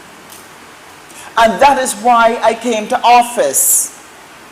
That is why I dedicated my life to the people of St. James South and the people of Barbados to be able to create for us, to work with a team that has a vision, a team that has a plan and a strategy, and a team that has the competence to be able to implement what is needed and to be able to rally all of us together that we can work as one to be able to restore Barbados and to take Barbados further into the 21st century to a life of prosperity. And that is what I pledged to do, and that is what I go to work and do every day. Corey outlined for you that there were a number of initiatives which they will be addressing in order to help us deal with the root, that root cause that gives rise to an environment that plants seeds that brings forth crime in our nation. And he's right. If you don't address the root, you will keep chopping at the top, just incarcerating our young, and still find that every year you have a crop of young people who are engaged in crime. And more people will become involved. And it's not only our young people, it is the people in secret places, in hiding places, who are facilitating, who are generating, who are attracting and pushing because they see profit and benefit in this crime, using the lives of our young people and jeopardizing them for life. And it has to stop, because mothers must be able to go to sleep at night not afraid about what their son or their daughter might be doing. Women have to go to bed at night and not be worried about whether or not the police are going to come for their partner or their son or a brother or a sister. People must be able to go to bed at night and feel relatively secure that no one will break their house and kill them for what they have worked for. This is what has to be restored, and we have to work at this and do this together. Now, as a cabinet and as members of government, there are things that we are putting in place to help change the environment that is helping to produce this crime.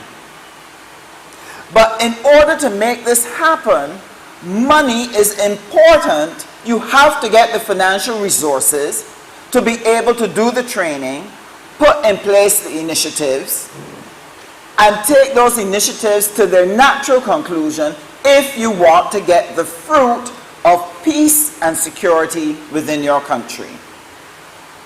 And there are many ministries that have responsibility to execute various elements of this plan. I work in the Ministry of Foreign Affairs and Foreign Trade.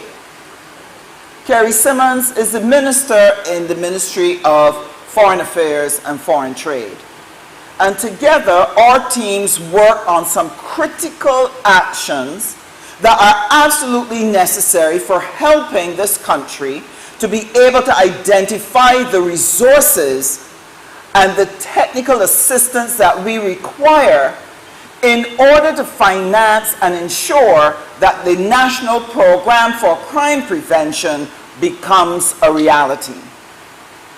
And this entails engaging with international agencies to be able to negotiate the terms and conditions, to be able to attract the funding, and to be able to secure the technical assistance which is necessary. Now, the Ministry of Foreign Affairs and Foreign Trade is over 300 strong. People don't know that because you see the 70 or so that may work here at Culloden Road. But right across the world, we have established a series of missions. And one of the things that is high on our agenda for this year is the launching of our country teams and the launching of our commercial diplomacy program. And what do these two programs have to do with helping us to fight crime? One of the things that we needed to do as a country, as a government, is to make sure that we've identified all the projects and the programs which are important for Barbados to go forward. We also have to recognize that there are not enough financial resources generated by our population to be able to cover all of those needs, especially if those needs are urgent and need to be attended to now. So one of the things that we do in the ministry is to negotiate agreements, negotiate treaties, and within these situations, we are able to negotiate for funding. And what we're doing, we are mobilizing our missions, making sure that they have the information that is necessary, and then their task is to go forth and tap on the door of foundations, of multilateral agencies, of special organizations that have funding to help us address the issue of what is happening to our at-risk youth and what is happening in terms of the economic development that we need to help break the back of poverty in this country. And so we work hard on attracting that. But I will tell you this, and this is just for the information of this nation. You cannot secure resources and secure conditions that are conducive for your country except you go and attend meetings. I've always told this story, and I will tell you again. The animals got together because they got tired of human beings killing them.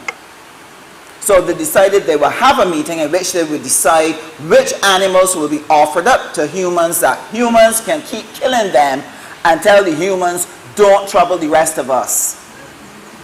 The chicken said they did not have time, can't come to the meeting.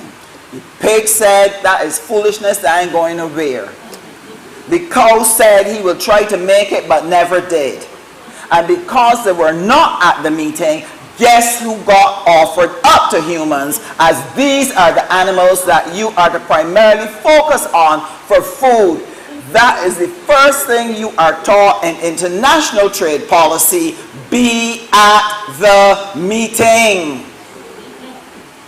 And because we've been at the meeting, because Prime Minister has been attending to a number of high-level global activities, because our Senior Minister, Kerry Simmons, has been working hard by her side, we have been able to attract resources which we will be able to use to build out the economy and to work with rebuilding our communities and rebuilding the social fabric of Barbados. And that is work that we have to do every single day.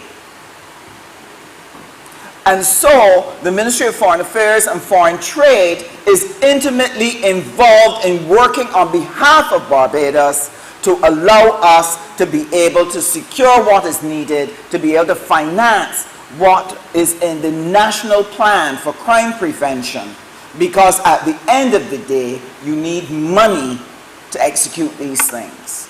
So we are playing our part. But it's not only in the Ministry of Foreign Affairs and Foreign Trade, I'm also in the Ministry of Energy and Business. And one of the areas in which I have responsibility is for the program, the national program that we are looking to launch right across the country, and that is financial literacy. If if there's one thing that we have learned, is how poverty and lack destroys the dreams and the hopes of individuals, and that the resulting frustration from lack and want creates a seedbed for the growth of crime. It's a seedbed to bring illness and sickness and death in a family. When a mother is stressed out because she cannot pay bills, she's going to lose the house. The children are given trouble. She can't get a job. The light is turned off. The water is turned off. If that is sustained for too long a period, a person could have a stroke, a heart attack. These are the very real dangers that we can experience if we do not develop a strong plan and implement it to enable us to break the back of poverty. And this is why the financial literacy program is going to be essential to be able to work with our families. Now, the central bank has just completed a baseline study, and they will share this with the country later. But that study was to help us to understand what was happening in terms of the financial habits of Barbadians. If people do not have good financial habits, then poverty will always be at the door. Stress will always be at the door. And crime will be waiting to enter. And therefore, one of the things that we will be doing in this coming year is going to the community level to be able to share concerning financial literacy and good financial literacy habits. But breaking the habits of poverty is not a lesson in a classroom. It takes more than a lesson in a classroom to break the habits of poverty.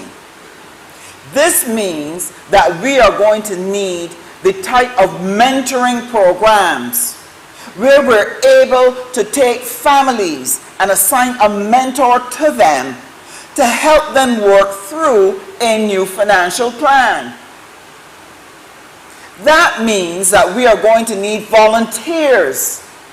And this is where you come in.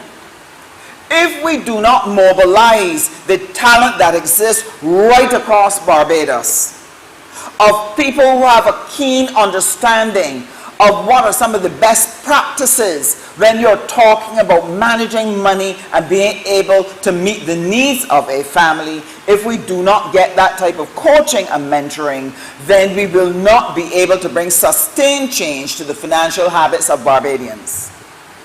That's the point. And that is not the work of a moment, but it is a long-term commitment that we have to make. And that is why those of you who have those skills, that background experience, those of you who are retired, and within St. James South, there are a large number of people who are retired who have a great deal of experience and know-how. And what we want to do is to be able to tap into what you know and make it available. This way, we are able to help our families to break the back of poverty so that they too can thrive. This is what we're doing in the Ministry of Energy and Business, our contribution to breaking the back of poverty. But there are more initiatives. I'm not going to go through all, but there's one that is very close to my heart. You see, I take constituency representation seriously. And I believe that the things you do in a constituency must address the issues which are of primary concern to the residents. And one of the programs that I am excited about and I'm looking forward to seeing move forward in this year is the Job Start program.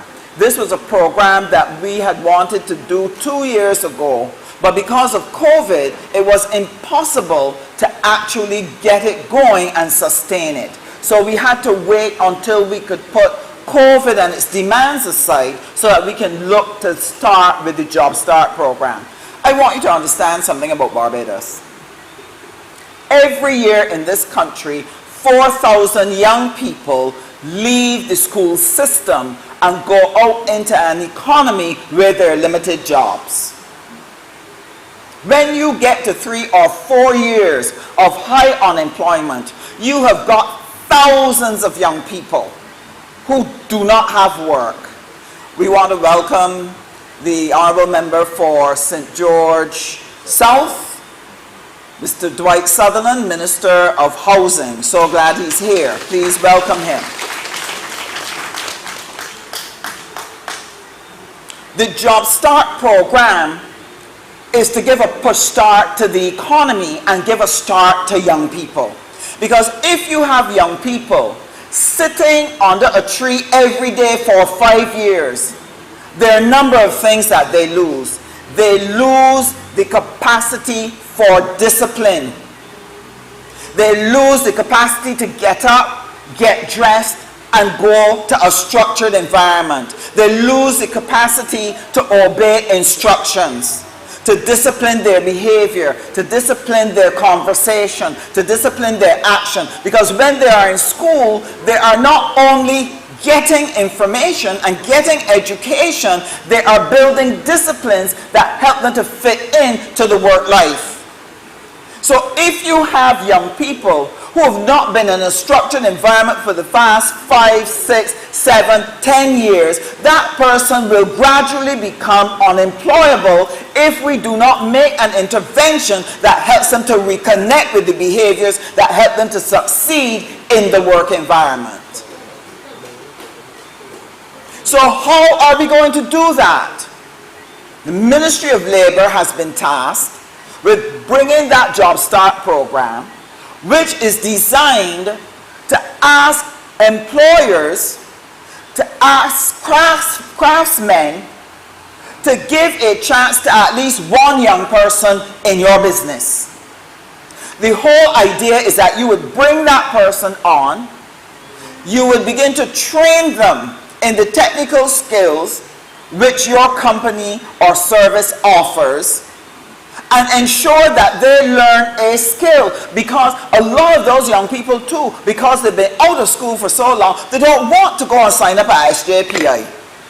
They don't want to go to skills training. They don't want to feel that they're back in the straitjacket again.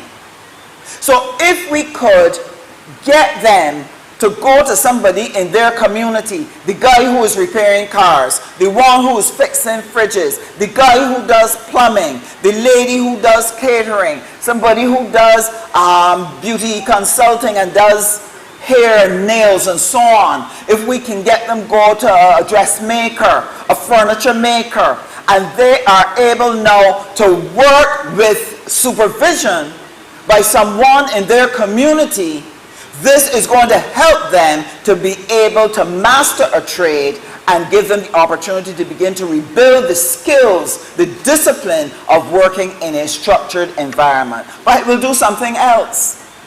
We are in serious danger in this country. When I was a child, we could not spend all of our time with a phone or laptop. There weren't any. We would sit and have Rediffusion on, and it would be on all the time in the house. When television came, we would sit as a family watching TV. And that provided the opportunity for parents to talk with you and share with you. On Sunday evenings, how many of you remember your parents took you to visit auntie this, and uncle that, and grandmother this, and grandfather that? And before you left home, they give you a series of instructions: behave, don't beg, sit down, don't run up and down. And you were forced to sit and listen to adult conversation. And in listening to adult conversation, you got to learn about life. You got to learn about work. You got to learn about what were the behaviors and habits that are expected of you. That is how we transferred socialization in that time. When we went outside, all types of generations would be together, talking, playing cricket, doing football together. But what is happening now is that technology is bringing people into these little bubbles with people who are exactly like themselves, and whether the people are knowledgeable or ignorant, that's what's going on in the bubble. If those people are operating for good or bad, that is what is going on in the bubble. If those people are imbibing misinformation, that is what is going on in the bubble. And so parents and the other structures now do not have a chance to impact within the child's mind, because the child is spending more time with other persons and other situations and other information online that the parent has no idea what they have imbibed for the entire week. And that has destroyed the pathways for influence and socialization. So why will JobSmart help us with this? Instead of that young person spending all day on their phone, under a tree, on the block, they will now be with an older person in their community or at a job or company where they have someone who is supervising them, and they're now mixing with other people and they're getting a different view of life. That is how powerful JobStart is going to be in this country, and I cannot wait for it to get started. Because we have to work together. But what is your role?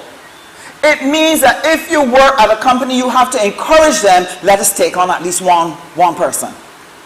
If you have a skill, you have to be willing to make the sacrifice and say, I'm going to bring a young person with me and I'm going to nurture them. We have to be willing to do what it takes, because we need a new mentoring program going on in this country where we transfer positive values to our young and ensure that they understand the path of righteousness. That's what they need. Is that making sense to everybody? So all of us have to be involved. But there are other things that we need. In St. James South, one of the things we did in response to a security concern that we had, where women were being attacked, bags were being snatched, houses were being broken into, cars were being opened and stuff taken out. It created a hue and cry and uncertainty and insecurity in the constituency.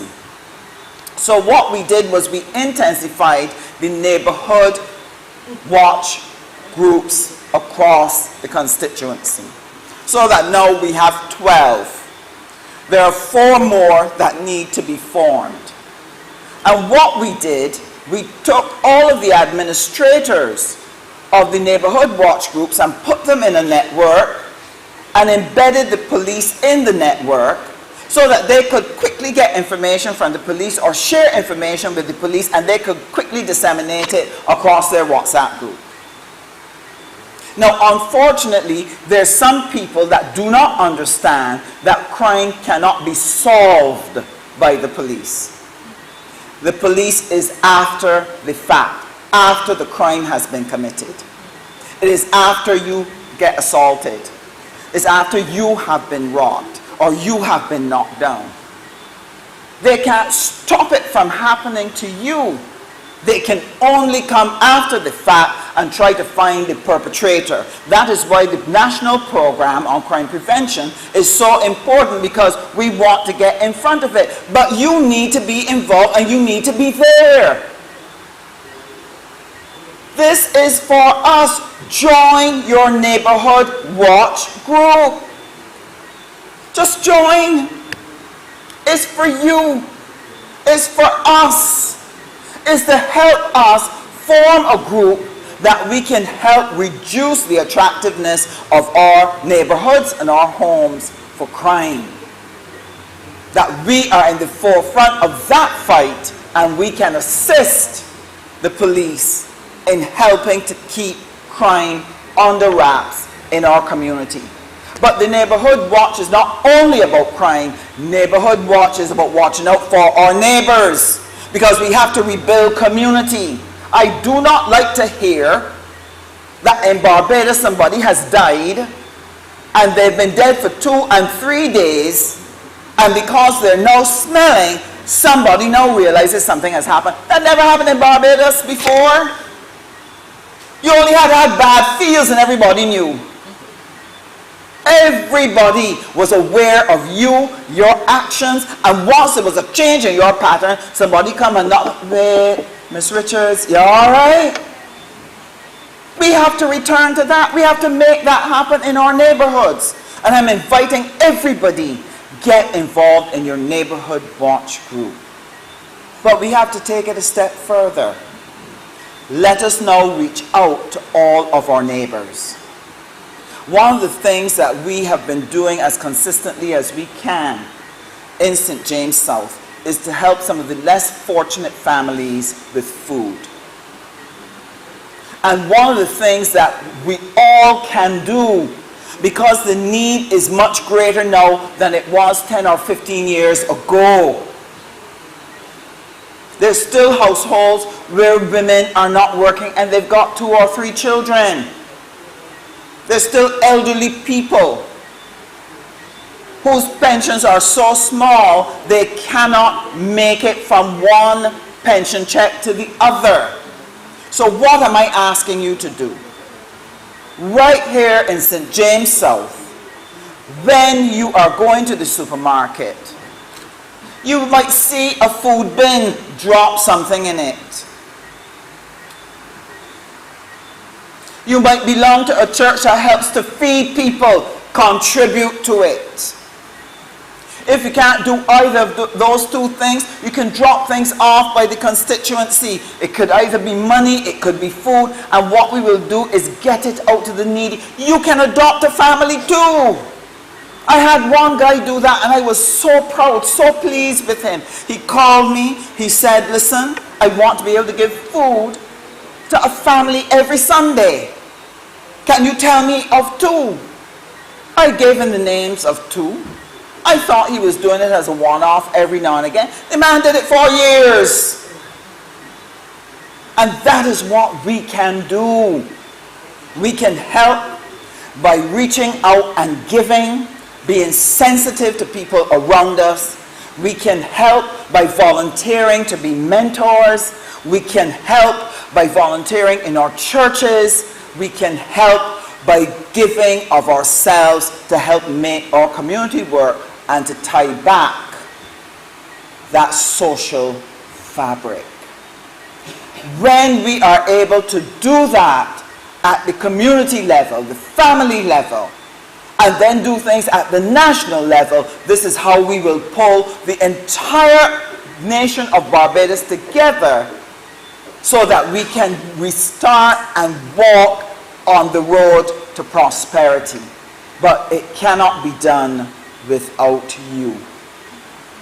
Get involved, give, and volunteer. I would have sent out a video to all of the St. James South people to help you see what we've done during the year. I'm not going to take the time to do that now. I'll make sure if you haven't gotten it, please let me know and we will send it out to you. My message this evening is this, in support of what Corey Lane has said. We are in this together, and each of us must and can play our part, no matter how big, no matter how small, to be able to knit the social fabric so that we can beat back crime and give people hope of living a prosperous life in this country because we care for each other. That is what our history is. That's what we did in the past. Help and share whatever we have.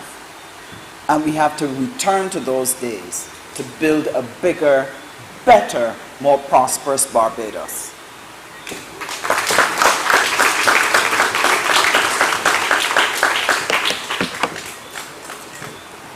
Thank you, Conrad Sandra Husbands, Member of Parliament for the constituency of St. James South.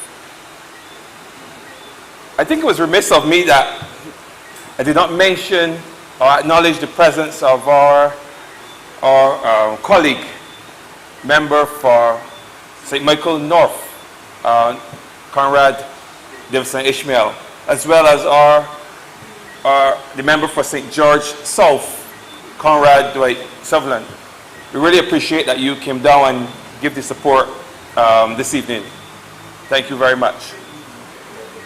The next speaker I'm going to invite to the podium is the member for St. James Central, my neighbor and friend, Conrad Kerry Simmons. Please join me in welcoming the podium.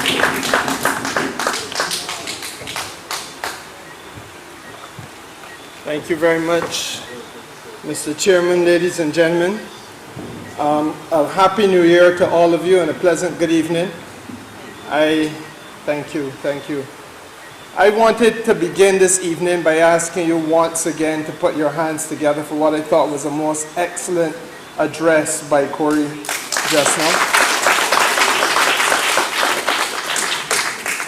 I have to say to you that the Prime Minister and I have been talking, and as she has said to the parliamentary group, and by extension to the executive of the party, that this party, and I want to urge this on all of you this evening, there are two things really that we have to do. First of all, we have to shake off the slumber of COVID. And it has caused us to forget, good evening, Mr. Payne and company, it has caused us to forget to some extent the duty we have to be constantly interactive amongst ourselves as party members, but also to be in the community with regularity, especially on these Sunday evening exercises, so that we are able to engage politically. And one of the things that obviously the pandemic caused us not to do was to have the kind of political engagement that we were previously accustomed to doing. So that's the first thing that the boss wants us to seriously look at. And I want to urge you to take her seriously on that. As you see here this evening, the three St. James constituencies have come together to start the year properly, and we will continue as individual branches and collectively, jointly and severally, as we say in law, in order to make sure that our engagements are both regular and relevant. And that brings me to the second point. The second thing that the boss is very keen on us doing is that what Corey Lane and Sandra just did, which is that we not only have the political engagement, but that we recognize as a party, and we help this country hopefully to come to an understanding as well, that elections have consequences. An election was convened in Barbados a year ago, and the result was an overwhelming mandate. Second to none, equaled only by one, which was the similar overwhelming mandate given in 2018. And it therefore means that for some people in Barbados, there's obviously an effort now to convince people of their continued existence. But for us, we gotta recognize that we have to recognize that government is not about constant electoral mode. That there's a need for national development discourse. There's a need for national development discussion. There's a need for public education. And that which Corey treated you to, and that which Sandra just treated you to, was public education. And I want to say, especially in Corey's case, public education at its best on an issue that is burning and relevant, but cannot only be contextualized by pointing an accusing finger at the Attorney General of Barbados, whether it is a Democrat Labour Party government or a Barbados Labour Party government or any other government. There are foundational core issues that have to be treated to, and that is what we have been asked to focus on this evening. Now, once we are able to get past those two things, I want to do a little bit of housekeeping before I get into the substance of what I want to say. I'm hoping that by now all of you know that on the 21st, that is Saturday next week, we are going to be having the party's picnic to do two things. One, to celebrate our Bar Day, and secondly, to celebrate that overwhelming victory that I just told you about. I hope you know that. Now, we were proposing to go to Arthur's Bay in St. Lucie. That is no longer going to happen. We are going to do it at the National Botanical Gardens. The appropriate notices will go out, but I was advised only this evening by the boss that that is the decision that has been taken. And so therefore, please, by word of mouth and by any other means, let the message go forth that the party will continue its celebration as planned, but it will be a change of venue from Arthur's Bay to the National Botanical Gardens. Obviously, there's some work being done in Arthur's Bay that has not been completed and probably will not be properly completed. As I understand it, they're actually planting some lawns and so on out there. So it would be ill-advised for us to carry 20,000 people onto a freshly done lawn. Now, I want to say that as I was giving some thought to the things I wanted to say to you this evening, it was drawn to my attention that of all people, the Democratic Labour Party chose to exhume Mr. Frundle Stewart and put him on a party platform to speak to the Democratic Labour Party and by extension the country this evening. I believe they're doing it somewhere in St. Michael. Of all people. And no, it is true, it is more of the same. Of all people again, it is more of the same. And we should not for a moment doubt that somewhere during the course of tomorrow or day after you will hear that he was self-absorbed enough to lecture this country once again about the glorious years of his stewardship and leadership. That would not by any stretch of the imagination surprise me. But I want to urge you not to be distracted by him. The public have passed a judgment on Mr. Stewart and his tenure in office. They did so, as Eddie quite rightly pointed out, on 3 occasions, a total of 2 general elections are won by a total of 61 separate individual election exercises. And in each one, the candidate who ran against the Barbados Labour Party on behalf of the Democratic Labour Party left his or her deposit in the Treasury. A small token and a small indication that there is a living God who reigns above and who makes sure that in view of all of the catastrophes and the wickedness that took place under that administration, a little morsel is left in the Treasury of Barbados to put on a siding that Dwight Sutherland could use to help an old lady with a siding or a little paling to assist them in the quality of life that they live. But we should not focus on Mr. Stewart. There is a catastrophe of equivalent significance that is being invited upon you by this same Democratic Labour Party. And I don't say so, Sandra, to come into your constituency where that young man ran twice. He ran twice. He ran against you to seek a nomination and was soundly defeated. And then he came back as a candidate for the other side and again was soundly defeated. And I do not want in your constituency to be accused of child abuse, but we are dealing with a greenhorn who is completely unready. They have sent a boy to do a man's job. Now, there's a letter that appeared in the newspaper very recently. I don't know if you all saw this letter, where he grades the government of Barbados. And that's fine, you can grade the government of Barbados. But don't grade the Prime Minister's performance as being an F. But who can do that? And I say now that you've got at some stage, young Yearwood, to pull off this blinker off your eyes.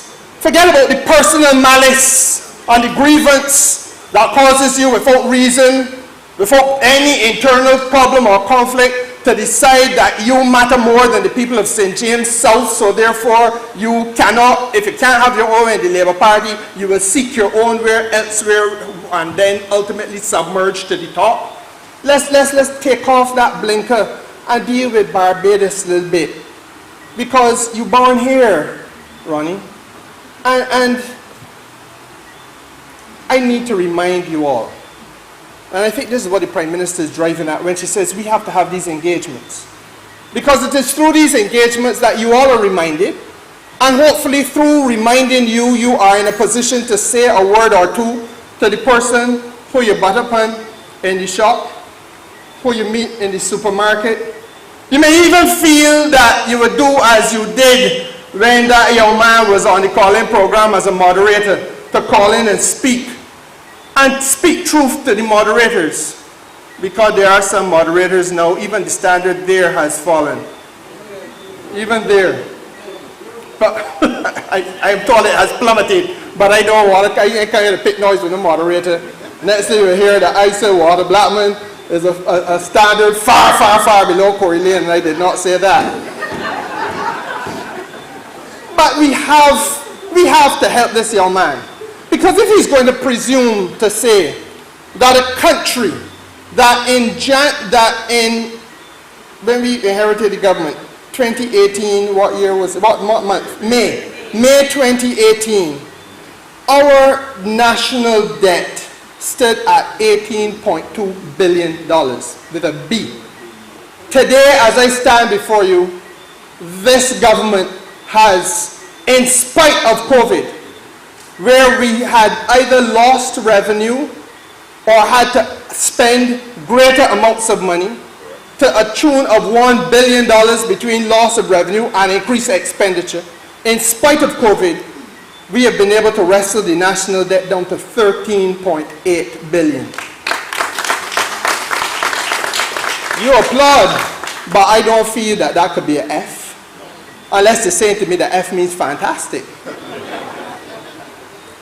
And the issue of the debt service. Now, ladies and gentlemen, when Dwight and I would have entered the cabinet, and Eddie and Sandra came into cabinet, we were confronted with a debt service obligation for Barbados that was 68 cents in every dollar. You understand what that means? That every dollar of revenue earned in this country, 68 cents had to go as a result of the great thou art from the short. 68 cents had to go towards paying debt. That has now been wrestled down. That today it is 30 cents in every dollar. And you can tell me that that is worthy of a rating of F? Fantastic. But the F got to be fantastic. And therefore, and the only other F would be that you'll be fairly foolhardy to go and make that kind of case publicly. And I don't feel that a man who is a university lecturer should be referred to as being foolhardy or foolish. But he's acting in a way that is beneath any holder of that office that I know of in the Democratic Labour Party. And Ed Mahitsa was quite right. It was a party that was a powerful and meaningful institution in this country and in the Caribbean. And it is today demeaned and reduced. In fact, I go so far as to say that as bad as Van der Stuart is, as bad as Van der Stuart was, and forevermore probably shall be, this young man falls short of Van der Stuart standards. Because you would never have seen this foolishness come from Van der Stuart. Even he would not have gone to that extent. And then on Friday evening, I driving home. I nearly lick up XB148. I driving that old truck that is 50 years old along the road. And I heard the 4:30 news come on. And he's the headliner. And I understand why, because if I was in the news, I'd put it on the headline too, because I don't think anybody in the newsroom could have expected to hear what he told the country. Did y'all hear it? 4:30 News, you hear it? Well, let me tell you. He said that we are to be condemned because Barbados over the last 4.5 years has only seen 2%, is 1.5 or 2% growth. Over the last 1.6 or 2% growth over the last 4 years, 4.5 years. Now that last 4.5 years, ladies and gentlemen, was characterized, and I think Edmund quite rightly pointed this out to you earlier, by a fellow called a global pandemic. And in the global pandemic, the whole world, the whole globe saw contracted economic performance. The powerhouse, the manufacturing powerhouse of the world is China, growing at a rate of 12 to 13, almost 15% every year for the last, prior to COVID, maybe 10, 15 years prior to COVID. And China contracted to the point where it was at 2%. What are we going to take about little Barbados? We are a trade-dependent country. We are a tourism and travel-dependent country. We are a foreign direct investment dependent country. And let me make sure that these kind of interventions make sense to you in a nuts and bolts grassroots way so you understand it, and that we can get back to the point where all of the members of the Barbados Labour Party feel comfortable and confident talking politics with people in this country. Because if you are a tourism and travel dependent country, as we are, and I can say to you as a former Minister of Tourism, 40 to 45% in any given year, 40 to 45% of our GDP. That means the sum total of all of the goods and all of the services produced within the four corners of this little island, 40 to 45% of that is dependent upon, taken directly or indirectly, it is dependent upon the tourism and travel industry. So you shut down the airport, you shut down the seaport, you shut down the hotels, you shut down the guest houses, you shut down of necessity all of the small businesses in Barbados. You completely disrupt the flow of commerce in the country. Help me to understand where growth in those circumstances is to come from. Unless the Prime Minister is now Merlin the Magician. But for a man who is leading a serious party in a serious country at a serious time, this is beneath the standard you would expect. And foreign direct investment. The bulk of all foreign direct investment, Eddie, has seen on this course that you and I represent. From Prospect all the way down to where you're bordering on, well, in fact, even into St. Peter. A lot of that investment is tourism related.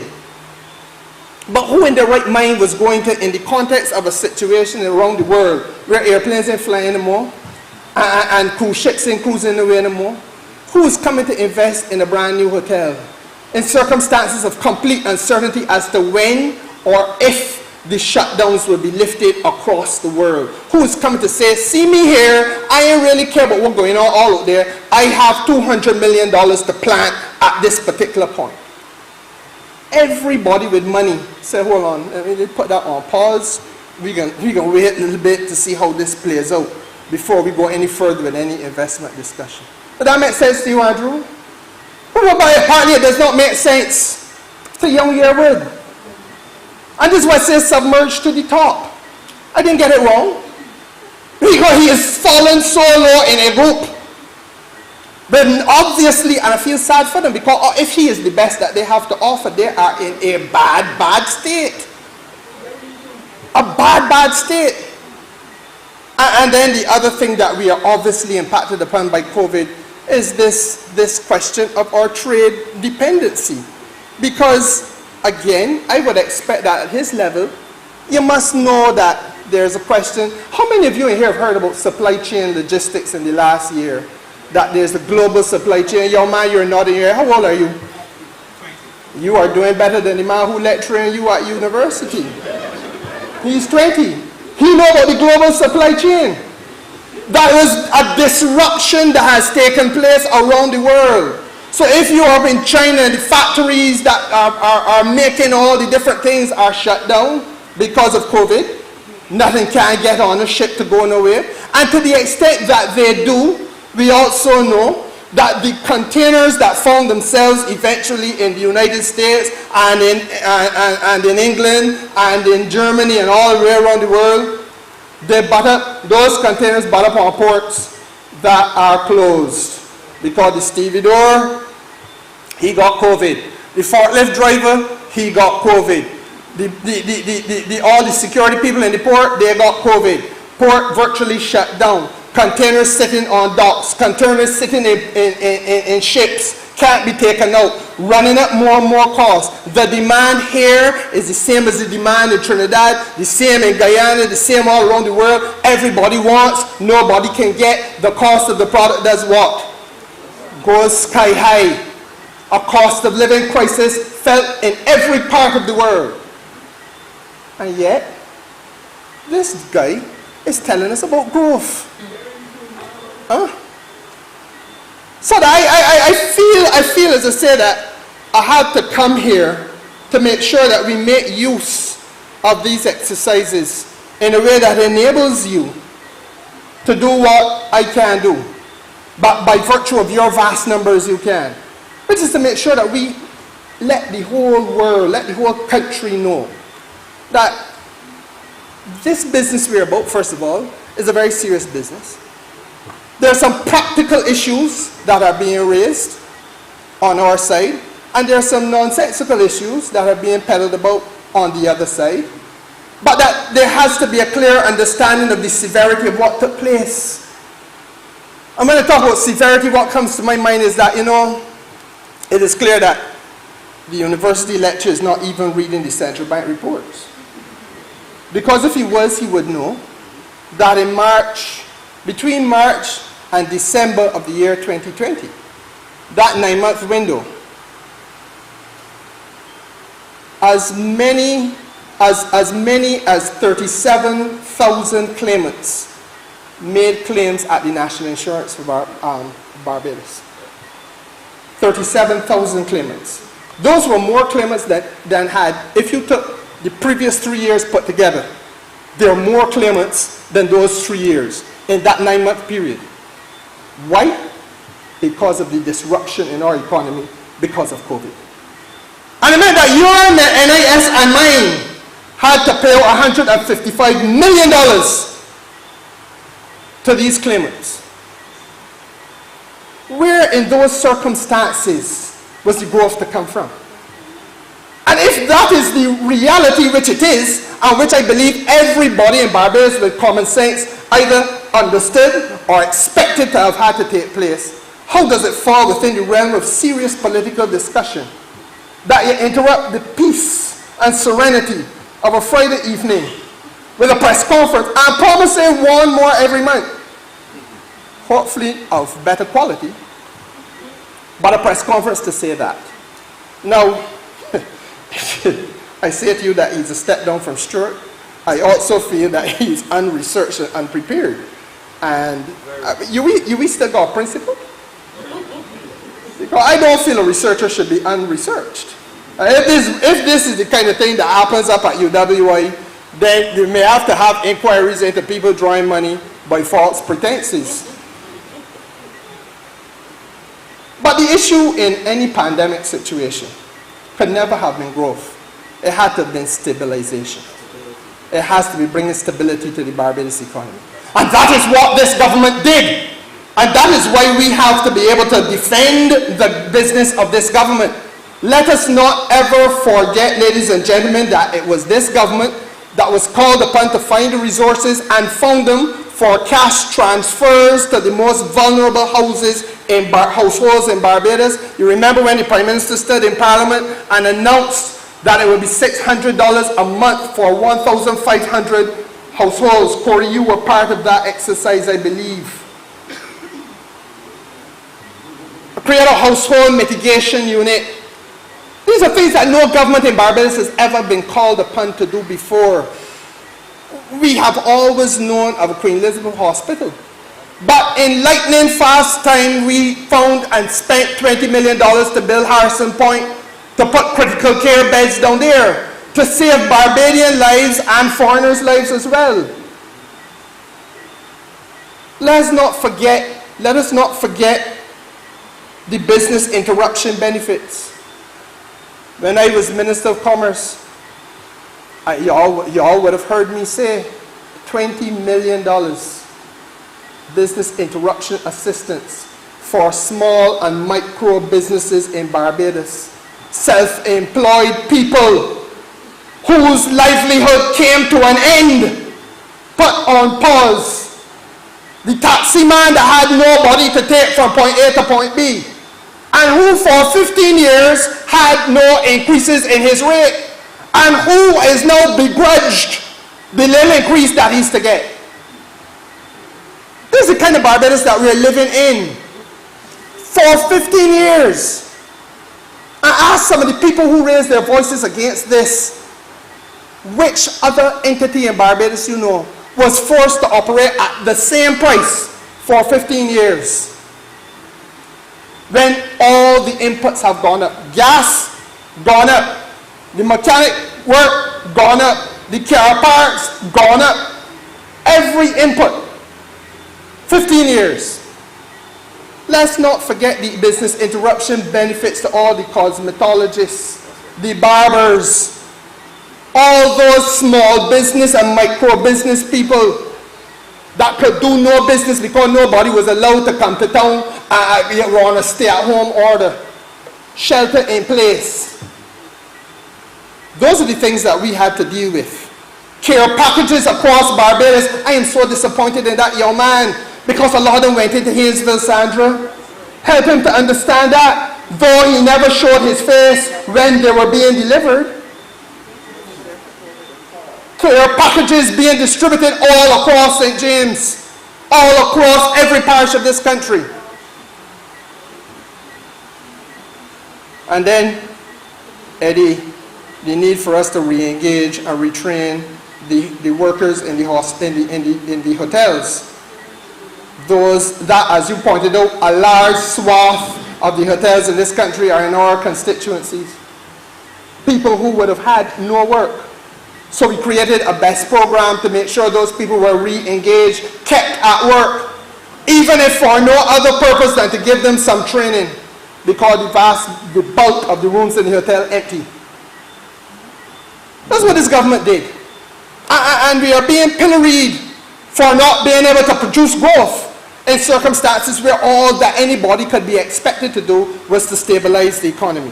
And I feel, ladies and gentlemen, that these things are of sufficient significance that you know, I don't, as I tell you, Sandra, I'm not here to commit child abuse, but I want us to be very clear that we are treating with an individual who is less ready than Friend Stewart.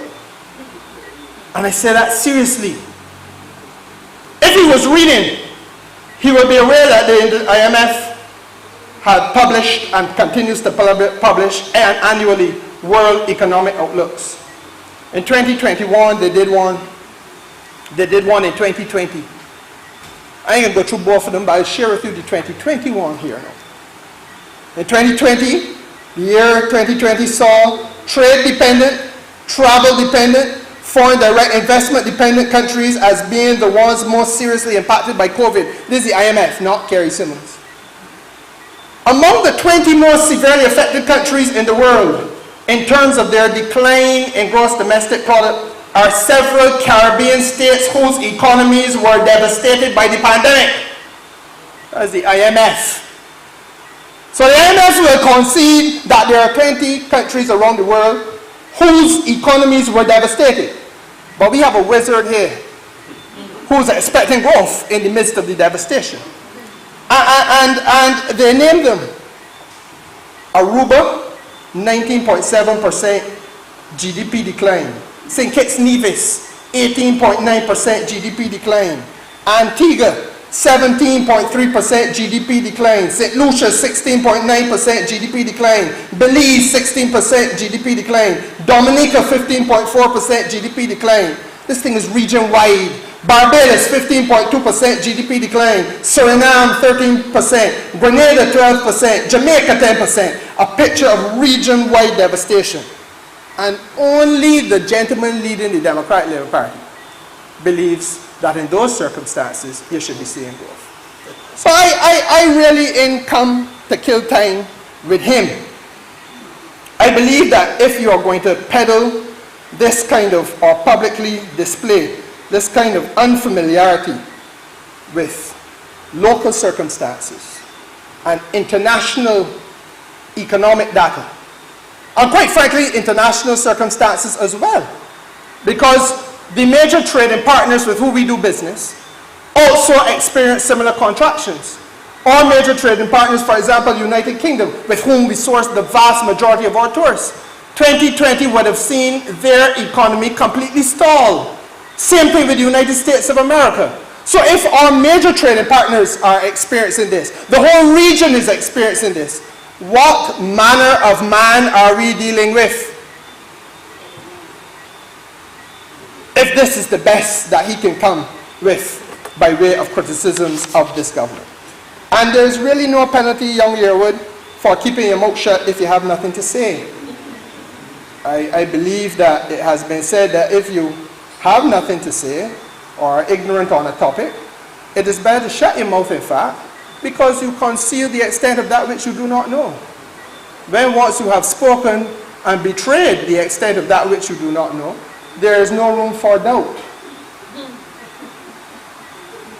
But that was not the be-all and end-all of it. That 4:30 News extract spoke about projects, if you please. And there's a reason why I decided to come here this evening and talk a little bit about this thing. Because if I was to hear from him that there are no projects that are facilitating theft, I would say that is true.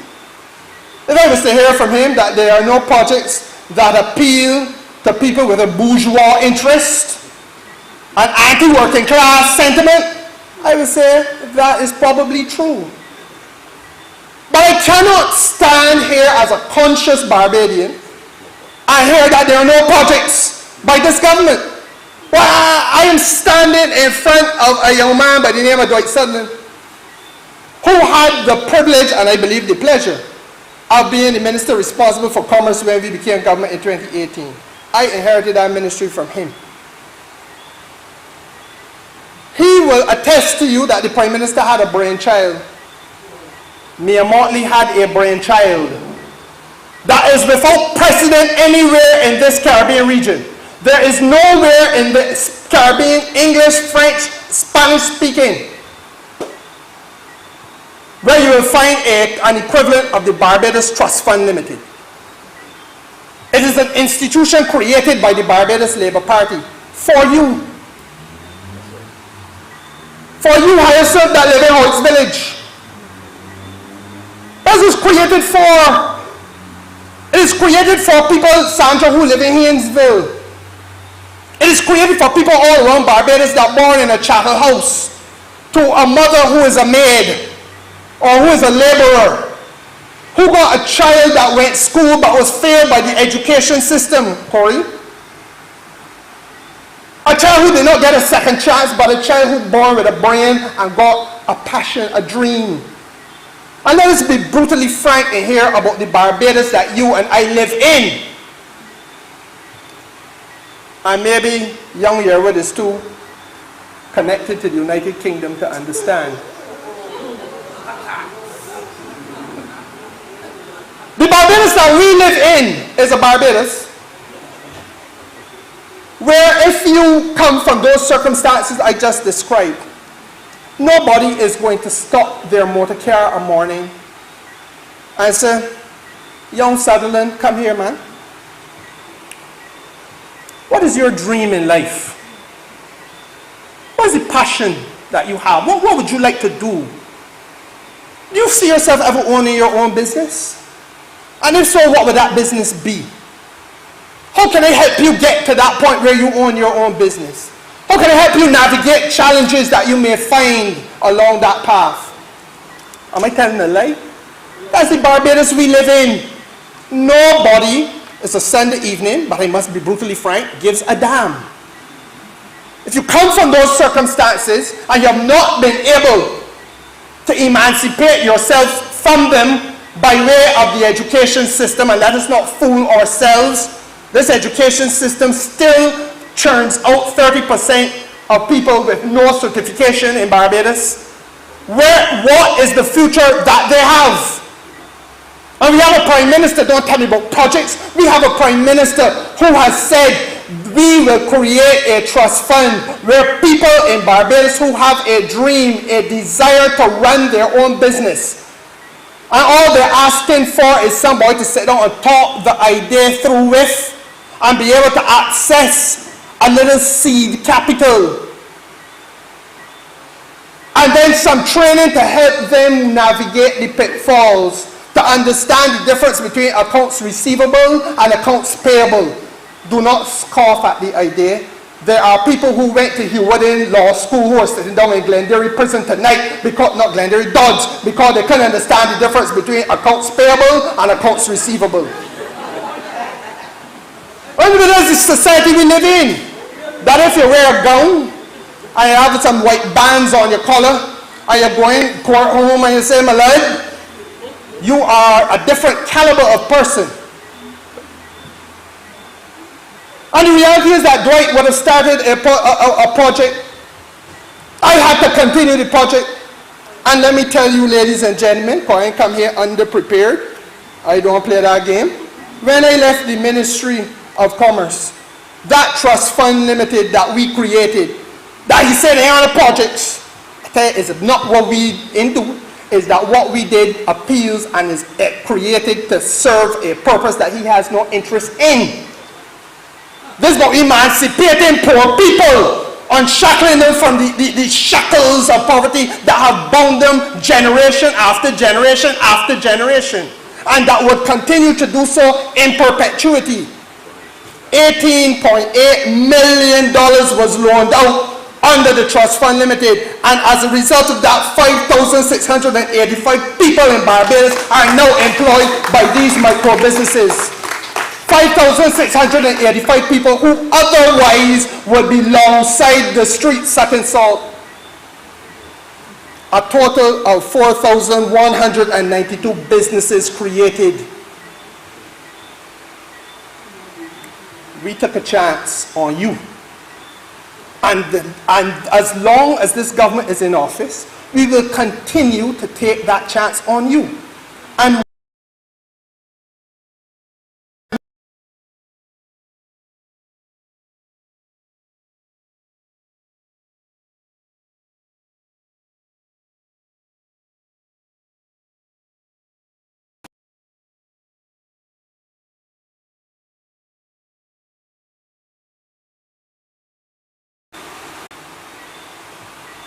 I'm wondering whether it would be possible to get concessions.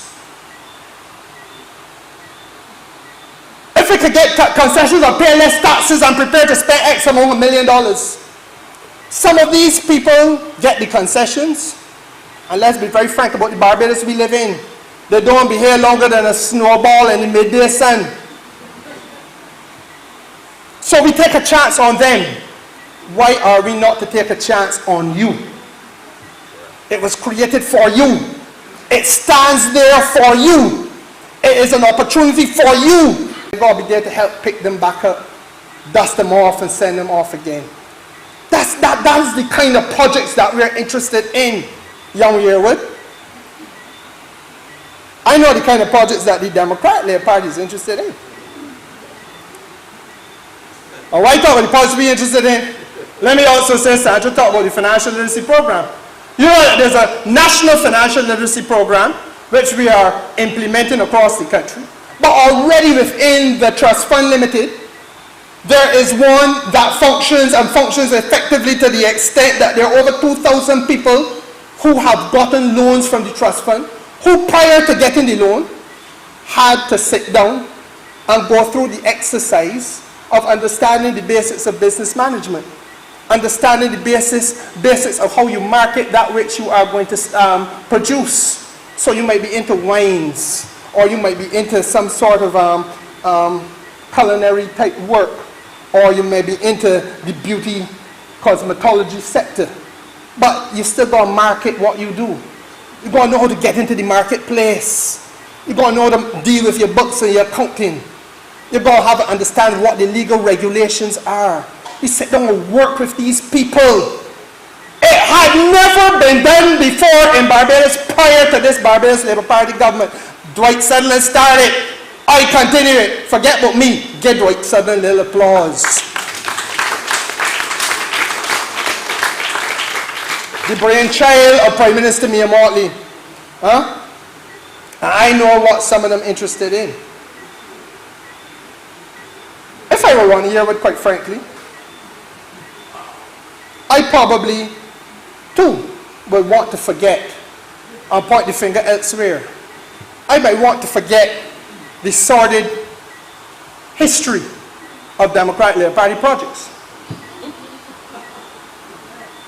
I don't feel that anybody would want to remember, for example, what they call it, Carpenter's Glade, up in St. Philip. That we call it. Just, ironically, it is located about 100 meters to the east of Dodds Prison. Ironically. The Lord moves in a mysterious way his wonders to perform. So you pass Dodds Prison and you keep going east. For about 100 to 200 meters, you will come across Carpenter's Glade. Construction began in 2011. In 2016, the place was still empty. How many houses are there? About 100? 117 houses, all 117 in 2016, 5 years after, still empty.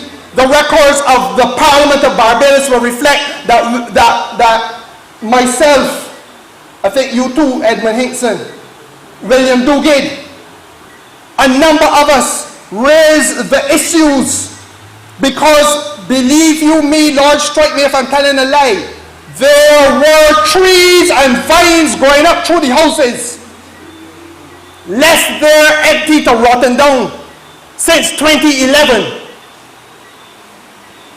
The Democratic Labour Party could tell us something about projects. Trees growing out through the glass, break out the glass that day and breaking out the roof in Carpenter's Glade. And when we came to government, we had to salvage, that's the only word you could use, salvage what could be salvaged of that project. And in true Barbados Labour Party form, try to treat to those people who are most urgently in need. And I believe, Dwight, you're Minister of Housing, you could correct me if I'm wrong, at least 20 or so of those houses would have gone to women who are single mothers so that they could have shelter for their children in Barbados. Not true? That is what I'm saying to you. Ladies and gentlemen, that's what I'm telling you. So it's a different philosophy. I am not surprised that the young man, bourgeoisified as he is, don't understand these things and understand the importance of it.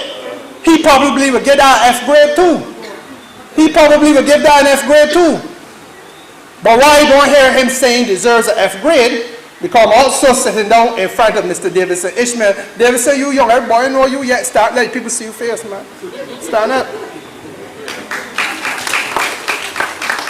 This young man is Minister of Industry in Barbados and Science and Technology.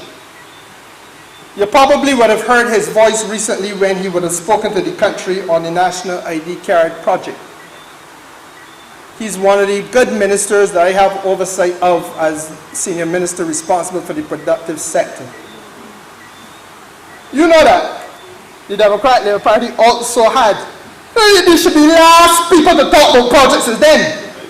They tell me that you don't see a project that got in teeth in. I would say that is true. Tell me that you don't see a project that developing put certain friends of the party pocket. I would say that is true.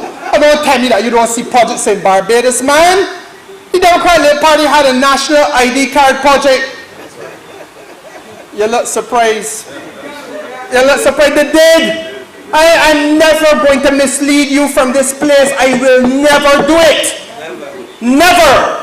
They had a national ID card project and they spent $8 million to start off with on consultancies and software packages and computers. Your question now is, but senior minister, forget senior minister, Kerry Simmons, we're telling me, but where are the ID cards? Well, let me tell you, $5.8 million was spent on purchasing cards. That's a fact. That is a fact. And God bless you, my dear. Thank you. You see why we have to have these meetings? Because these are things that happen in Barbados and you all ain't know. So they took $5.8 million and spent on cards. I know for sure they purchased over 300,000 cards. I can't tell you the exact number, but they purchased over 300,000. The cards were never programmed. Labour Party, are you hearing me? $5.8 million of your money. The cards were never programmed. The cards were never used. That's why you all are looking at me with shock. Because though purchased, they were never used. And may I say to you, they were also improperly stored. They put them in a warehouse somewhere. And mold setting. And mildew setting. And then the next thing we hear is that these things are obsolete. Minister Davison, Minister Ishmael, am I incorrect? Am I misguiding the public? Absolutely correct, he says. But as a fact, Crystal, don't you look like you were shocked? And this is what Yearwood left us to run behind. He don't find fault with it, you know. I have not heard him give that an F grade, but he gives us an F grade. So he leaves us to run behind that. Now tell me, what does he see in that is so appetizing? Huh? It can only be that he is in pursuit of naked self-interest, or there is something about that type of behavior in public life that titillates him. Either way, he is unsuited to office. Either way. Because we have a set of money, $5.8 million, as I tell you, cards purchased, cards never programmed, cards never used, cards improperly stored, cards mildew and mold affected, cards rendered obsolete therefore, and then throw away. Why no, it's true. Then throw away. That is the equivalent of going into the treasury, taking $5.8 million of your money and throwing it in the dump. They can't tell me nothing about projects. They can't tell me nothing about projects. Now I want to say now that Davison is here because he must get some props. Well, that's a fact. I mean, if I would spend the whole night talking about projects because the sewage project is another one. Huh? The sewage project is another one. But I ain't come here for that purpose. We are not electioneering. I want for you all to understand what the facts are. The time for electioner will come. And you know, as well as I do, that when that time comes, I will meet them toe to toe wherever. But the fact of the matter is that at this point, we got to make sure that you all are armed and educated and that there's a national development discussion. Part of that national development discussion, I want to engage you with now that Davison is with me. Because the reality is that at the start of December last year, I believe that there were 160,000 registrants. There are one or two people in this room, including my aunt who properly resides overseas, but who seems to spend more time in Barbados now than she did years ago. And of those 160,000 registrants, all of you would have wanted to get, obviously, your cards. Now, early in December, first week or so, we only had 90,000 cards printed. This young man, Mr. Ishmael, Minister Ishmael Davison, a good man, made sure that his staff worked not brutishly, but worked through Christmas. So that today, I can tell you, that there are 130,000 cards printed, as opposed to the 90,000 that were at the 1st of December. That's 40,000 cards ready. My dear, go and see if your card is ready if you ain't got it yet. Call and see, you get yours? Call, I have mine. I tell you, I have mine. I got mine. And I want you to look at it. See here. And you see this little chip inside there? I've activated my chip. And this is something I hear that spokesman for the Democratic Labour Party, who was a moderator, trying to find every reason to convince people not to activate the cards, as though somebody in Barbados want to have constant oversight over people. I don't know what kind of baloney that is. But here's the advantage that you stand to get, ladies and gentlemen, because it is vitally important. It is necessary, if we can have these discussions, we can have these discussions in a way that help you understand the Barbados we're trying to build for you. Not true? And you need to be able to live in a country like the Americans do, like the Canadians do. You're not inferior to them. The technology is available and we must use it. And therefore, if you want to do business with government, but you're being asked, or you want to do business, period, and you're being asked to confirm that you are who you say you are, for example, in my case, well, how do I know that you're Terry Simmons? I should be able, from my desk or in the comfort of my home, to remotely authenticate my identification. Now, if I got that plastic piece of thing that we used to walk about with, that from the store was happy to allow you to continue to languish with, so happy, in fact, that to squander all that money that was set aside to do what we now have to do and have been doing. If that was our position, we would not be urging people to use the digital interface. I have signed up for the digital interface. I am not concerned about anything. I am interested in being able, first of all, to do business around Barbados with maximum ease. All of you want to do business with maximum ease. I don't think any of you like the idea of having to go down to the licensing authority and stand up in a line for 3 hours in the boiling hot sun. I don't think any of you like to have to get up during your lunch hour, miss lunch because you got to run to do business and you take 2 hours of your time to do it. But these are realities that our people are facing and we have to fix it. That's what we've been elected to do. Nobody elected Walter Blackman to do anything, nor ever will. So therefore, don't notice foolishness. The issue here is how best do you put yourself in a position where you can remotely authenticate who you are so you don't have to appear anywhere in person. The second thing is that you want to be able to conduct payment transactions across Barbados 24 hours a day, 7 days a week. But if you have the card and the card is connected digitally, that facilitates you in doing that. That you are able then to do your business. So it's Sunday evening, you come here, Labour Party meeting, you go along home, you drink some soup or have some leftovers from lunch, you reflect on how good Corey Lane speak. If you are a lady, your head feels sweet, haven't heard his voice, I hug up the boyfriend, and when done doing what I have to do, you can still go and pay a bill. When he's sleeping, call you faggy out. And the fact of the matter is that comfort is what we are trying to offer you. There's anything wrong with that. And we come ultimately to the real advantage, the maximum advantage.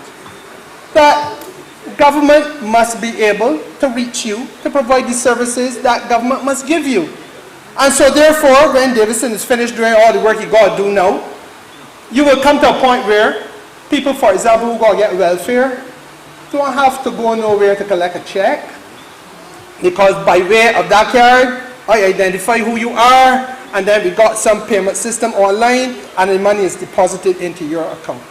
And if ever you have a pandemic circumstance again, your minister, as I was your minister then, does not have to go and make sure that there are 10 public servants taken up from their desks in order to set up a new office, so that the taxi man who says that he no longer is able to operate can be validated as being a taxi man who cannot operate. The hairdresser who says she cannot operate is validated as the hairdresser who cannot operate, and that we in government can tell the difference between the real problem, people with a real problem, and the people who were bogus and tried to rape and fleece the government.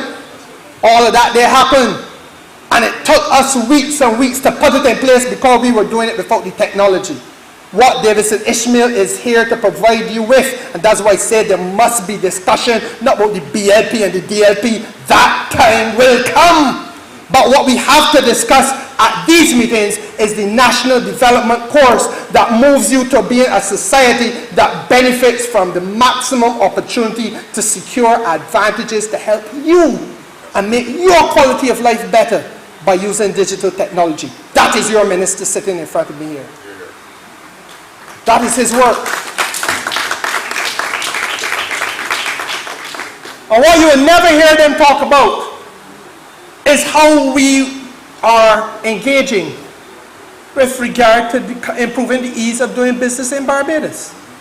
Now again, I was business minister in this country.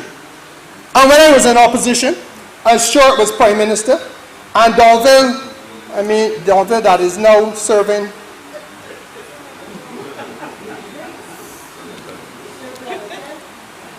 Donville that is now elsewhere. The Donville that Sandra put out of his misery. He was business minister. And we raised with him the importance of a thing called number portability. Hold on a minute.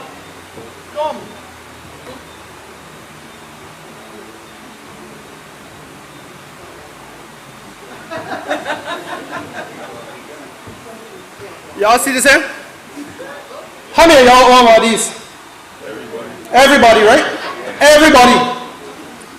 Every person in Barbados virtually has access to one of these. And there's virtually no small business person who is not found by day or by night on a number attached to one of these. As a legal practitioner in the country, I use this number I still use. I have had that number now for 24 years. That's a fact. 239-847. Who ain't here know me long? Andrew. That true. That's a fact. Delia back there. That you will know that's a fact. This never changed. They say also I with politicians, they can't say that about me. And let me say something to you. This now is a tool of trade for every painter, every plumber, every electrician, every maintenance man, all around Barbados. This is how you are found. Now, all of us know, because we have had our service providers in Barbados for a long time, there are times when the company that name began with an F got you vexed. Vex. To the point where you were fed up with them. You like to not only down with them, but part ready 4 and 2. Not true, Diane? Fed up. And equally, there are times when the company that name began with D got you equally vexed. Completely ticked off. But you know what the problem for the business person is? That if I leave the company that began with F and I go to the company that began with D, I go get a new telephone number. Have you said this to Fernando Stewart? Have you said this to Donville Innes? Because the problem is that I am known, I am reached by my customer base, by my number. So if you tell me now that I gotta get a new number, my people are in trouble. Yes, I can send out a blast saying that I got a new number, but very often people ain't noticing that. They're still going back 3 months later. Why can't I find Kerry? Yeah. What's all my ears though? We ain't answering the calls. And that happens with all of the tradesmen in Barbados. They are locked in. locked in, because this issue of being unable to move your number when you break your contract or terminate it with a telephone service provider is a humbug.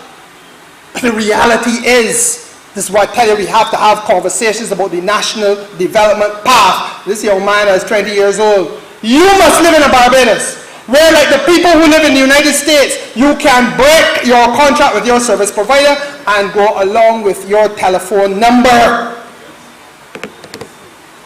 And take that number with you to another service provider and another one.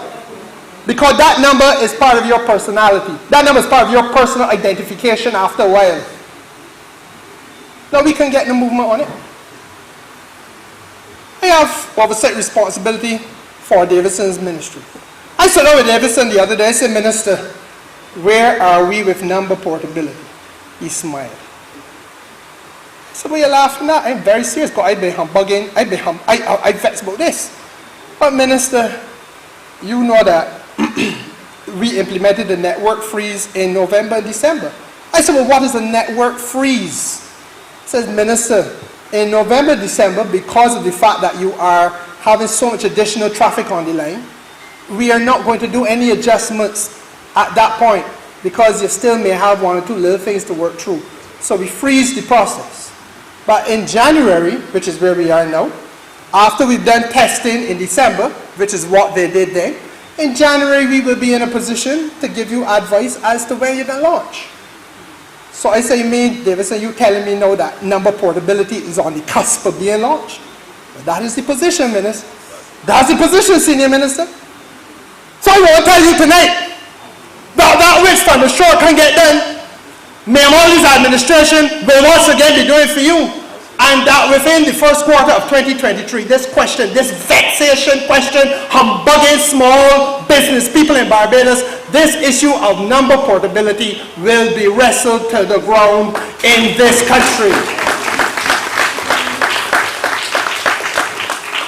I hear the talk.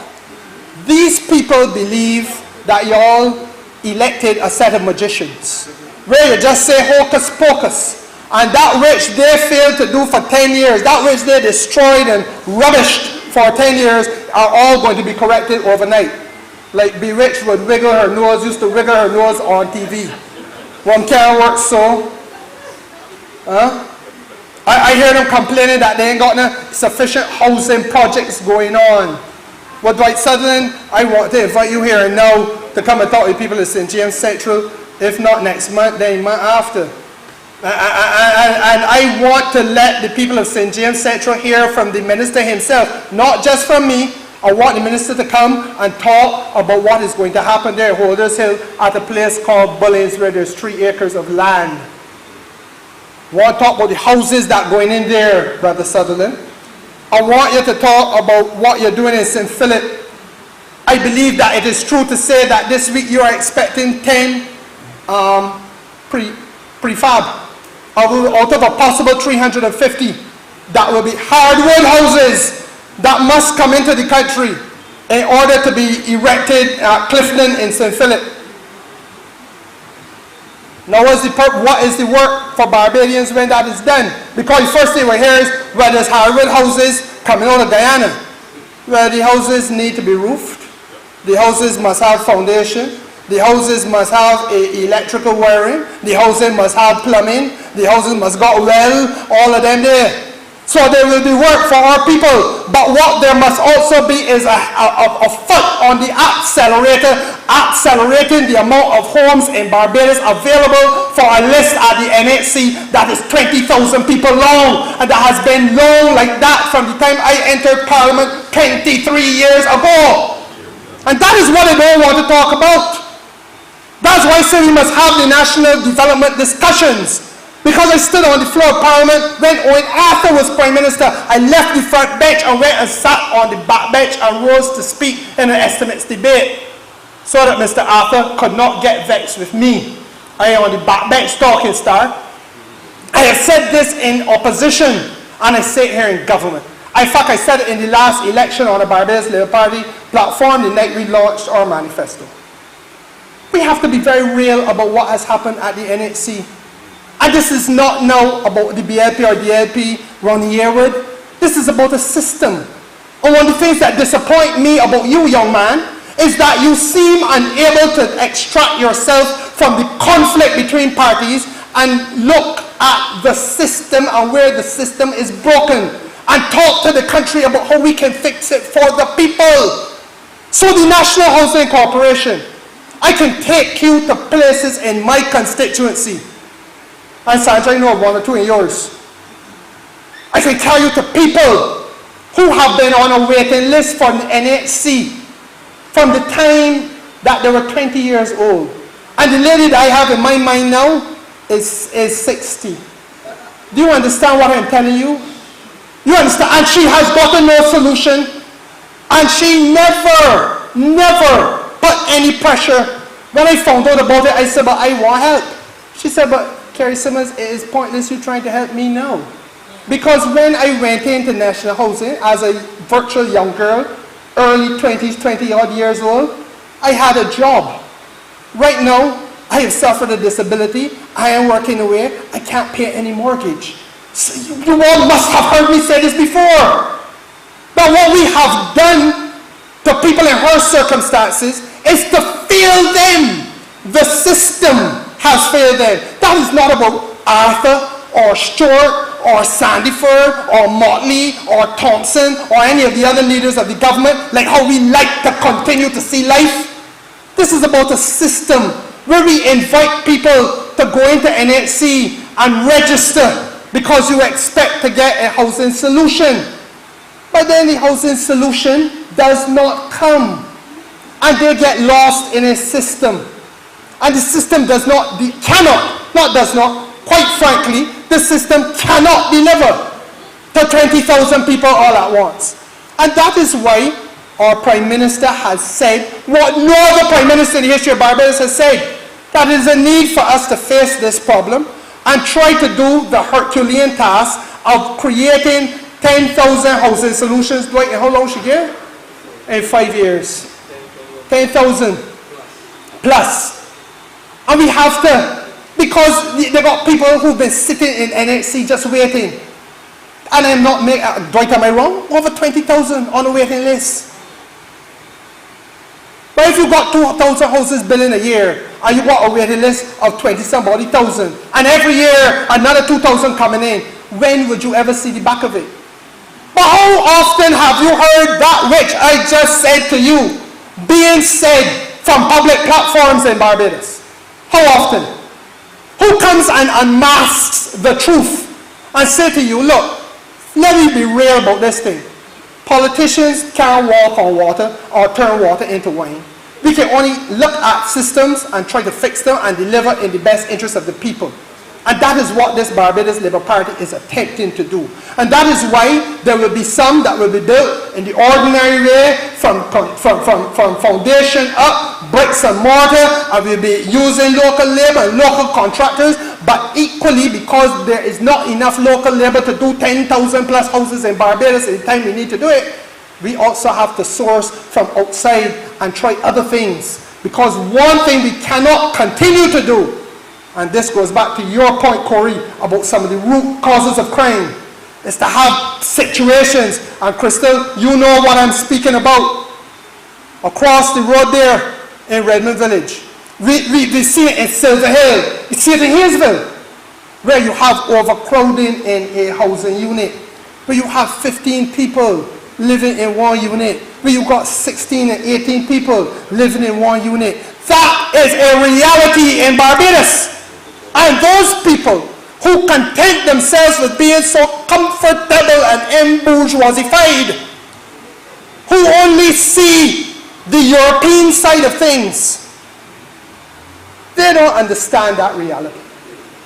They don't understand, Sandra, that you go in a constituency and you go into Hayesville and then the electrical wiring is bad, the plumbing is bad, the walls are cracked, the maintenance of the unit is deplorable, and then you got 15 people living in the unit too. Some have to sleep on the ground. That's the Barbados we live in. And we cannot continue to fool ourselves that government after government after government will come and go, and that don't have to be fixed. So that is the reason why there has to be the urgency. And that is the reason why Dwight is doing the things he got to do. Tell me about projects. These people don't understand what happened in Barbados.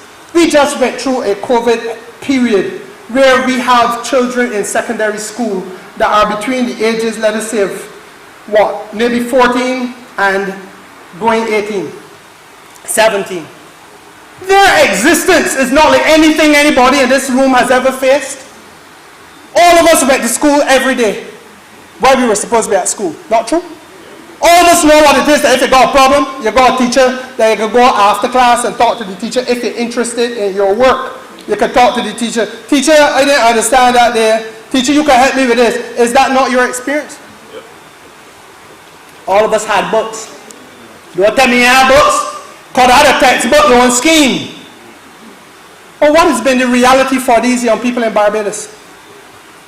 These young people that are now at our secondary school have had to endure a COVID experience in which they can't interface with the teacher. They go online. If they had a device, if the teacher was there during the course of the time that they were online, because some of that happened too. And then afterwards, if they got problems, the connection between them and the teacher is virtually impossible, highly difficult.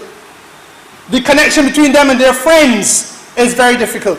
They don't understand, as we learned on the playground, how to resolve disputes, how to have a conflict and walk away from the conflict. Because they did not have the opportunity to have social interaction for 3 years in this country. Those young people did not have the benefits that we took for granted.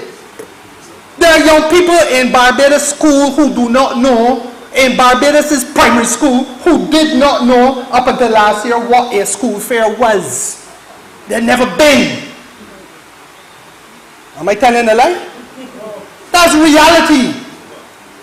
So that the values, those social exchanges, and most importantly in the secondary school system, those people now have to go and face examinations and be promoted out of the school system and go on to a different life.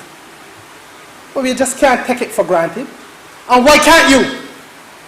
That's why we have to have these discussions of a national development nature.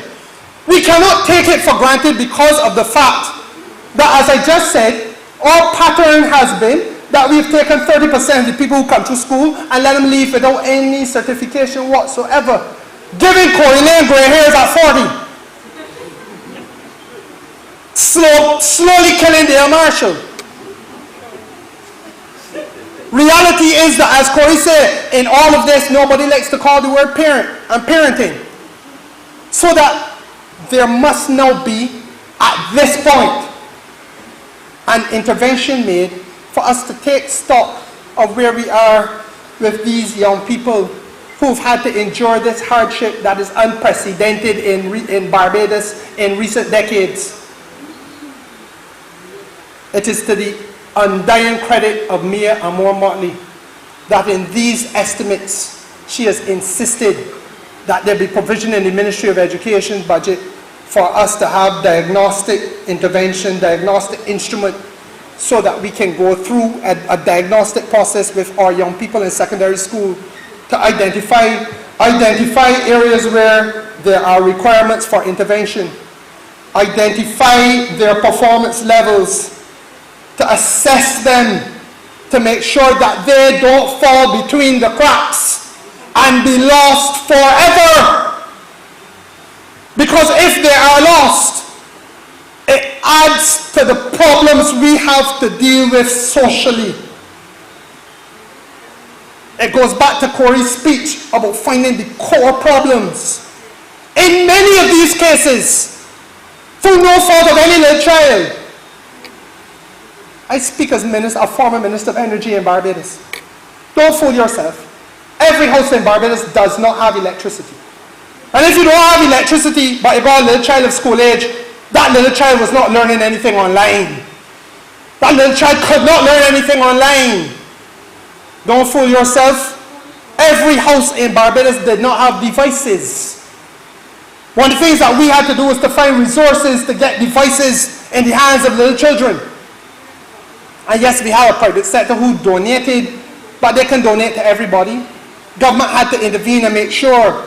I have sat with a senior teacher in the secondary school system in this constituency, in my, right, not yours, Sandra, in mine, who told me that there was one young man who he described as being an excellent student.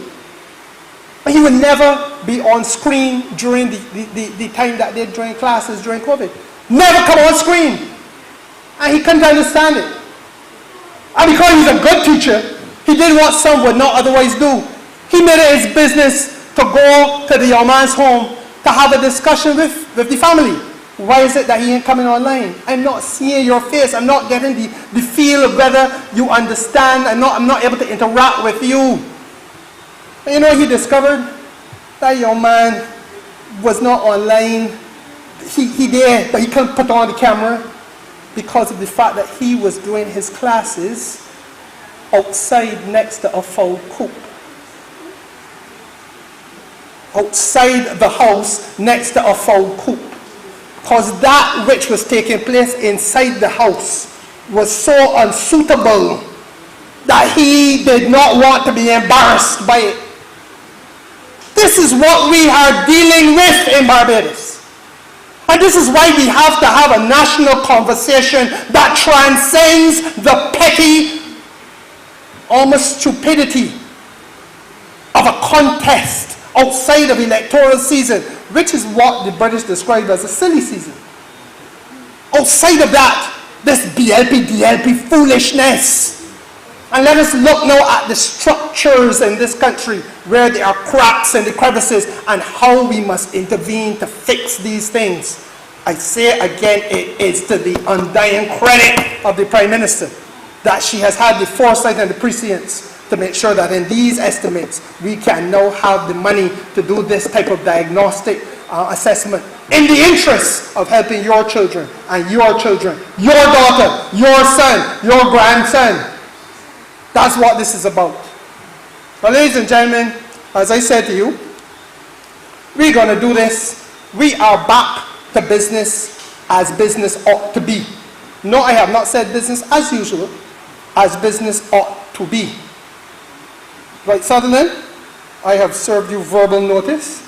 I will do so more formally, that you are requested, not required, requested, to be so good as to give of your time in St. James Central to talk to us a little bit about housing in this constituency. And I want to express my gratitude to you because Lancaster, Bullings, I can't say that under this administration housing is not being made available to people from in St. James and more particularly in St. James Central, and I thank you for that.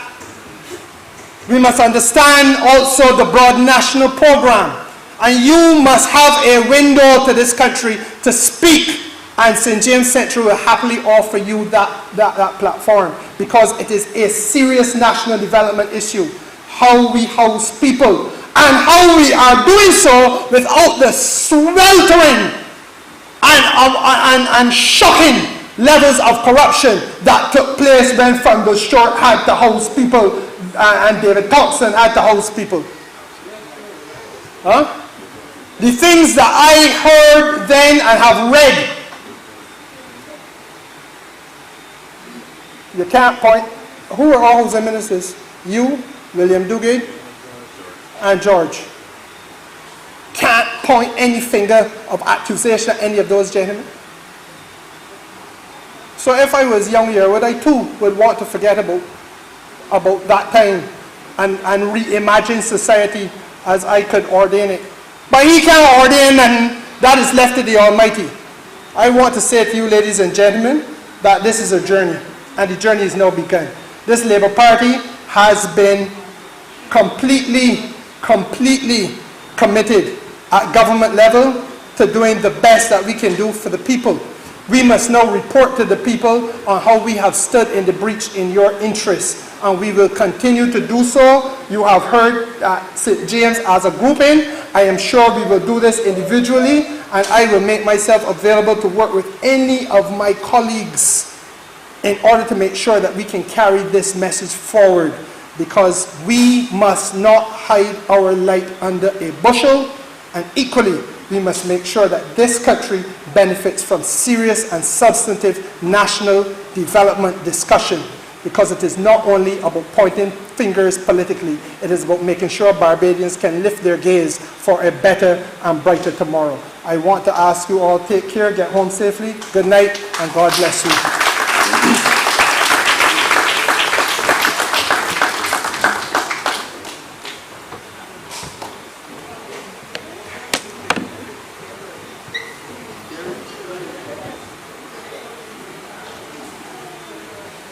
Just hold a minute, please. Just hold a minute, please.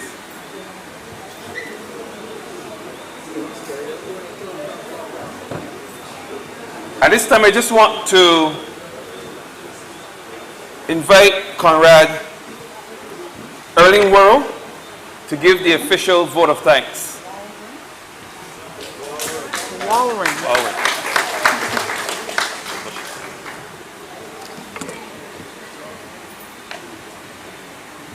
Good evening. Good evening.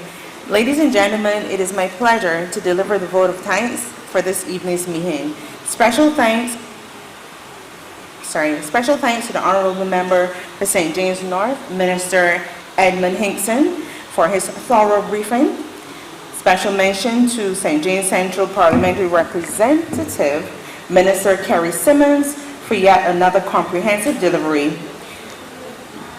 Member of Parliament and Representative for the City of Bridgetown, Mr. Corey Lane, for his thought-provoking delivery, and Chairperson and Parliamentary Representative, Dr. Ramal, and Parliamentary Representative for St. Andrew, Dr. Ramal Springer, and special mention to the Honourable Member for St. James South, Parliamentary Representative, Member of Parliament, Dwight Sutherland, and Parliamentary Representative for St. Michael North, Mr. Davidson Ishmael. We thank you for your presence this evening, gentlemen. And ladies and gentlemen, that were physical attendants and those viewing online, we thank you so much for taking the time to be a part of this meeting this evening as we provide details for St. James Riding Strong. Thank you. Get home safely, everyone.